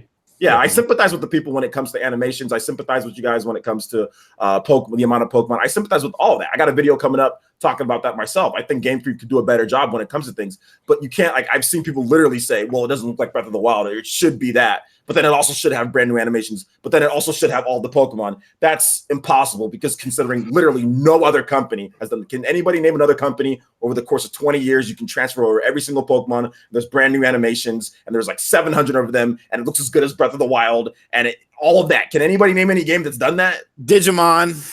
But it didn't. It would probably take quite a while. It'd probably take like a Breath of the Wild like development to do that. Like you say, that's the thing is Game Freak, when it comes to Pokemon games, their development is restricted to a certain amount of time. They have to. Sword and Shield is releasing with the new season of the anime, with the trading card game, with other merchandise. All of this is calculated years in advance, and all of it has to fall into place. It's not like right now Game Freak can just say, hey, we're going to delay it 6 months because we want to do the national decks and we want to include all these Pokemon. The Pokemon company simply would not allow that. The releasing the game has to go in conjunction with all those other products. This isn't just like, Breath of the Wild where Nintendo said, oh, it's come out in 2014, 2015, 2016. Hey, it might actually release in 2017. They don't have that luxury. You're coming out with a new entry in 2022. Make the game. That's when it's launching. If you guys hit problems, oh well. Make it happen. And people think, oh, it's only like 143 people working on the game at Game Freak. Sun and Moon, when you include like Creatures Inc., the Pokemon and other companies and outsourcing, Sun and Moon had around 250 to 300 developers working on the game. It's not just Game Freak sitting there with their 150 employees working on these products. It's a substantial amount of people. No, I think you bring up some actually good points about that. In general, that there's a lot of stuff that people aren't directly taking into accounting for, especially is that they do have to get these games out because it's not just reliant on, oh, we can get this game out whenever we're done. They do have the card sets, which are planned specifically, when those sets come out, when they print, when they hit Japan, then when they hit America. They have the show coinciding. They have merchandise. They have the Wiki Cool Toys doing the figure lines for the action figures. Like they have to have all this stuff ready and on a timed schedule. So like it's a huge production, and that may seem kind of like crappy, like, oh, we have to get a game out a year basically no matter what. to promote all the other products as well. And I mean, that's just the way it's been, though. I still think that consumers should let them know what they want, and if it's the national decks, you tell them you want the national decks. Oh, absolutely. I think they're listening to that. I think they want it too. They don't want to like, cripple the Pokemon experience. But I think that it's something where they have to acknowledge it right now that this is not possible with this game. But if they didn't say it's never going to not happen, like it will happen again. The national decks, every Pokemon, they'll get to that point.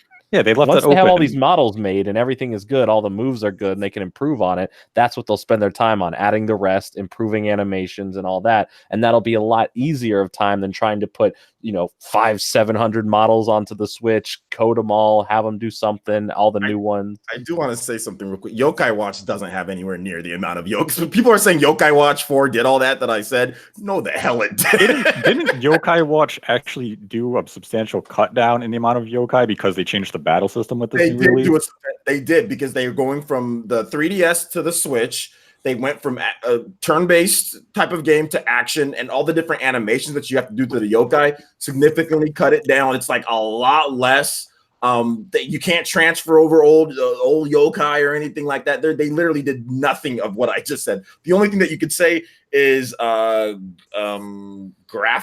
Visually, they don't have that. They don't have that tree.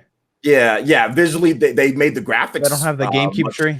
Much better, but outside of that, they did it. There's not even anywhere near 700 or 800. Can you name me 5 yokai creatures? I can't even name 5. Dude. I can't even name one. I just know there's that red guy on the cover. There's that guy who made Bill Trinan eat a lot of donuts. Can we just recognize that tree just getting a beat down on Twitter constantly? I feel bad. It's just that one tree, that man. tree is everywhere. That one tree is the biggest. That's the reason why the game's bad, is actually because of that particular tree. You spend your whole game looking at that tree, actually, so it's very important, and it sucks that it's just so low res. That was really funny, though. Of course, here's the thing about Pokemon Sword: it's going to be under massive scrutiny now. Like visually, people are going to be looking for everything. So it's just the way it is now. I look forward to all the video essays. Apparently, there's 800 Pokemon that are already in HD mode, and all you got to do is just put them on the Switch. That's what people are saying in the chat. How many times have we had that discussion on the PE podcast? It's a ridiculous notion that no animator, no modeler, nobody that will sit there and nobody that actually works in the field ever says anything like that. It's just people making their own stories up, making their own. No, there's no single person. I am going to be curious to see what happens when this game comes out, though, or if they just give us. We just need more information on this game, but I'm going to be curious to see what happens when it comes out. Sales wise and everything. All I know is people are going to find that tree to see if it looks better. Dude, I bet you. Look anywhere. What if Game Freak sees that tree and they're just like, we're putting 4K textures. This is the one place we're make this file size 100 megabytes bigger just to 4K. Tree looks like it's ripped straight out of Skyrim, just sitting in the middle of a field. That'd be great. A couple of super chat messages to read before we're all finished up here. Jeffrey Burns says, RGT, I was just like you, but I got a Pro Controller for my birthday from my gram, and I was a fool to not have it sooner. There you go. The wise tale. You need to pay attention, Sean. Yeah, there you go. Ibrahim Gunner says, keep being the best. Thank you, Ibrahim. Appreciate it. And then Jeffrey Burns again comes back and says the Eon N64 adapter can't match the Ultra HDMI if its base signal is the S video from the standard N64. The M cable might not even do anything because the M cable really doesn't work for things below 480p. You'd be surprised with what the M cable might be able to do. That's funny. Well, hey, we'll have a couple of weeks. You'll be able to see all about that, I'm sure. Indeed. Ooh. I'm sure. And to finish up, Rukia X Play Network says, I think that Rukia or Master Chief will both join Smash. Master Chief. I'm still stuck on Master Chief though. Would he have the moveset that they gave the character in Dead or Alive? Master Chief would have to be he'd have to be really heavy though. I feel like he'd just be friggin' Solid Snake, just heavier. Like he's a tank. Yeah, he'd have to be very heavy. The Spartans were I think they were almost like a ton or something. They were very heavy. I'd be curious to see how they would do that. To make sure he still feels that way. And hey, he can actually have a gun now because Joker has a gun. So there you go. Agent Quato says, no, man, Skyward Sword HD needs to happen, even though Al Numa said that they basically had to remake it because of the motion controls locked the gameplay. Still hoping for it. 2020, maybe then Breath of the Wild 2 in 2021. I actually think Breath of the Wild 2 is coming next holiday, by the way. Yeah, I think that's 2020. That game is definitely poised to be a 2020 release. Yeah, I'm almost positive that's holiday 2020. Most likely. Yeah, I mean they want yearly Zelda games, but I think it's been in development longer than people realize. Breath of the Wild 2, to be honest. So that'll be interesting to see how that all goes down. I hope it's traditional dungeons again. We'll see. Tanis Cassidy says, I'm from the future, and the Switch Plus and Mini each release on November 22nd alongside GameCube Virtual Console and with a free side of chicken parm. Free Ooh. chicken parm? Yeah, where's it from though? Is it Italian made or is it Olive Garden? It's Boston Market. Market. I mean, if by Italian you mean Jimmy at the gas station, but I think November 22nd is way too late, to be honest. Tanis, I think it has to be. Isn't that after, or is that Black Friday? That might be. It would have to be. It would have to be. I think like much earlier than the holiday rush, just to get it done and stocked and everything. Fish fan says #pro for RGT. I'm telling you, Sean, you're gonna be trending. You're gonna be trending on Twitter one day, man, just because of your. Like a Twitter moment is gonna pop up with you holding a Pro Controller with a picture taken. Sean buys his Pro Controller. It's the top moment on Twiter. We just see his face holding the controller like. He finally did it. That had to be a really long. That had to be a really slow burn. That'd be like a 5-year slow burn, though. You know what you do, Sean? You buy it after the next Switch comes out, and it's not compatible. Oh, that would be rough. Malice Talk says Game Freak is busy with Town while developing Pokemon Sword and Shield. I do wonder how many resources Town takes up. I do wonder about that because Town was supposed to come out this year. Might still. You still have to wait. It just got a blanket 2019 release. So might still. Could still come out. It could be a December release. Could be October, November, December. I do wonder if come out tomorrow. I do wonder if they're equipped to be able to do Town and Pokemon Sword and Shield at the same time. Well, I mean, they made Tembo the badass elephant. He's badass. I'll tell you that. They didn't even bring the game to the Wii U. That was funny. Did you hear remember their excuse? Yeah. That was the best thing ever. When we envisioned this game, Wii U was not part of that. Ryan says, imagine if EA owned Pokemon surprise mechanics. Dude, they would have a field day with Pokemon if every Pokemon beyond like a certain roster would cost money. Dude, it would be ugly. Ultra Balls would cost money. Master Balls would cost money. It would be ugly. So did you just describe Pokemon Go? But you pay $60 for it. True. The thing about that from EA though, it would be like the graphics would look great though. It'd be on Frostbite. It looked like friggin' Mass Effect type shit. Yeah, no PS2 GameCube trees at all. That tree would be the best looking tree ever. But I mean, if you want the extra foliage around it, you might have to, Oh yeah, you gotta pay for that 4K update patch. Yeah, want that 4K? Might have to pay a little bit more.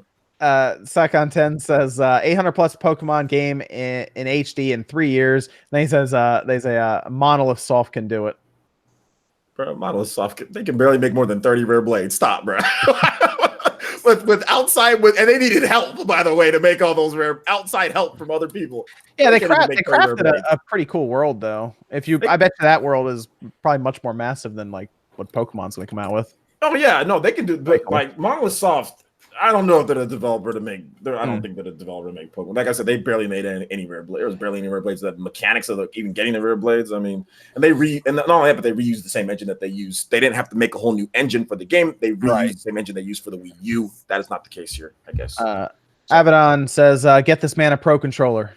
Sean, telling you, Sean, Twitter moment. Could be Nate. You don't know. Oh, that's right. Nate's on that one. No one wants to get me a Pro Controller. I just want to get Sean a Pro Controller. Zildjian 65 says RGT watch Moxley versus Janela. Well, that's what I've been watching the whole pay-per-view of the show. So I was watching it, and plus we were talking about Pokemon, and I really don't give it two shits about Pokemon. So. How dare you? I mean, from like the people being upset about the Pokedex, like that means nothing to me. I have But Doof bites you. So actually, Soul Ages says Bidoof for Smash. Oh, there we go. All right, now we're Yeah, talking. That's the big moment Also, right there. that fifth slot could be an 8th gen Pokemon. It could be the evolved grass starter. It could be Grookey's final evolution. Yo, Grookey's in. We're getting somewhere now. Could be. But that's those are all the super chats. It's going to do it for SpawnCast tonight. Thanks for everybody who stopped by to hang out, to watch, and everything. This video stay up, of course. We're going to figure out what we'll do with Google Hangouts going away. We might just move to Discord and have a a really cool layout with everyone's names and all that. Evan has opened Photoshop a couple times. I think he can take care of it. So he'd be okay with that. But let me go around here on my screen. Sean, where can they find you, man? Find me at RGT85. We will have a video Monday for Red Faction. Yeah, Monday for Red Faction. Honestly, this upcoming week is probably going to be a bit light on scheduled or on videos for me because my birthday is Thursday. Oh, happy birthday. Thank you. I live closer to family now, so there's like a bunch of different family parties. Is someone going to buy you a Pro Controller? No, I don't. I might get an Amazon gift card though from someone, so maybe we'll. You're taking a whole week off? No, I'm not taking a whole week off. I just like Tuesday there's a party, Wednesday there's a party, Thursday there's a party. How many parties for your birthday you have? Well, only one is technically for me. The other two are just 4th of July parties. They're just parties. Oh, okay. That's right. I forgot. That's next week. How old do you say you're gonna be, Sean? 34. Wow, very nice, very nice. And then OJ, what about you, man?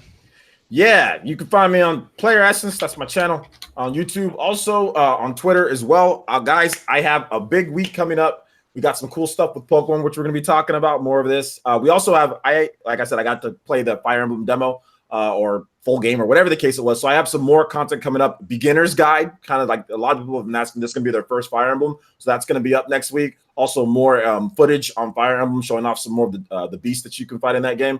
And also some other stuff, some other secret stuff too. And also streams, guys. I stream pretty much every day for like at least 5 to 6 hours a day. Come through, ask questions. It's really fun. We have a good time at the streams too. So check out the channel. Okay. And then Nate, where can they find you, man? They can find me on Twitter at DirectFeedGames. You can find a link to my YouTube channel there. And this upcoming week, I will have gameplay of Link's Awakening. I'll have a comparison for Red Faction Gorilla Remastered. That's such a stupid name. It is a stupid name. I'm gonna fuck up saying that name so many times when I'm filming. Just say it remastered, man. Just don't emphasize the Mars. They do actually. They capitalize it and everything. Just in case you didn't get it. Like, see, the joke was. You're doing that, Nate? Yeah, go ahead. Yeah, this upcoming week, just a lot of good gameplay of upcoming games in July. So look forward to that. Cool, exciting stuff. Jordan, there was actually a message for you that I missed. I'll read it now. Jordan Fringe looked like Jonah Hill mixed with Max from Max and Ruby. Go ahead and do your outro. That's now after hearing that. I like that one. Yeah, okay, that's all right. All right, I see who said that. Let me get a name. It says Dad is the donor. Oh, damn it, Dad! Daddy. I gotta make a phone call. No, you can find me here on YouTube on Jordan Fringe. I'm getting back into content after my hiatus for the past month or so. This week, anything that the channel makes the next 3 months all goes to NAMI for mental health. That's what all the ad rev, not us, and all receipts are on Twitter. All donations will go through and be proven that way. So yeah, come check out the channel. If not, all right, it's cool, I guess. Yes, and then Evan, how about you, man? You can find me on Twitter, Kimmerix Project. If you're in the tri-state area tomorrow, there's a small convention called First State Comic Con I'll be at, selling prints and commissions and stuff. But yeah, anything I do really pops up on Twitter first, usually. Cool. And do we have anyone wanted to raid? The Yellow Kazoo wants to be raided. Okay, so why don't you put her? You have her channel, Nate? Anyone? I have to get it up. Okay, and then we also have. What is she on? She on Twitch? People were also asking about beat 'em ups. I believe he's playing Mario. Fuckwood. So, but they might be able to go distract him, make him die in Mario. So there you go. No, that's true. All right, yeah. She's not streaming on YouTube. I don't see her because I'm subscribed to her and she's not on YouTube. No, she is. She is. I'm on the channel right now. Is it not showing you on the left side? Because that's been a problem recently. No, I mean, YouTube live streaming, right? OJ's been blocked.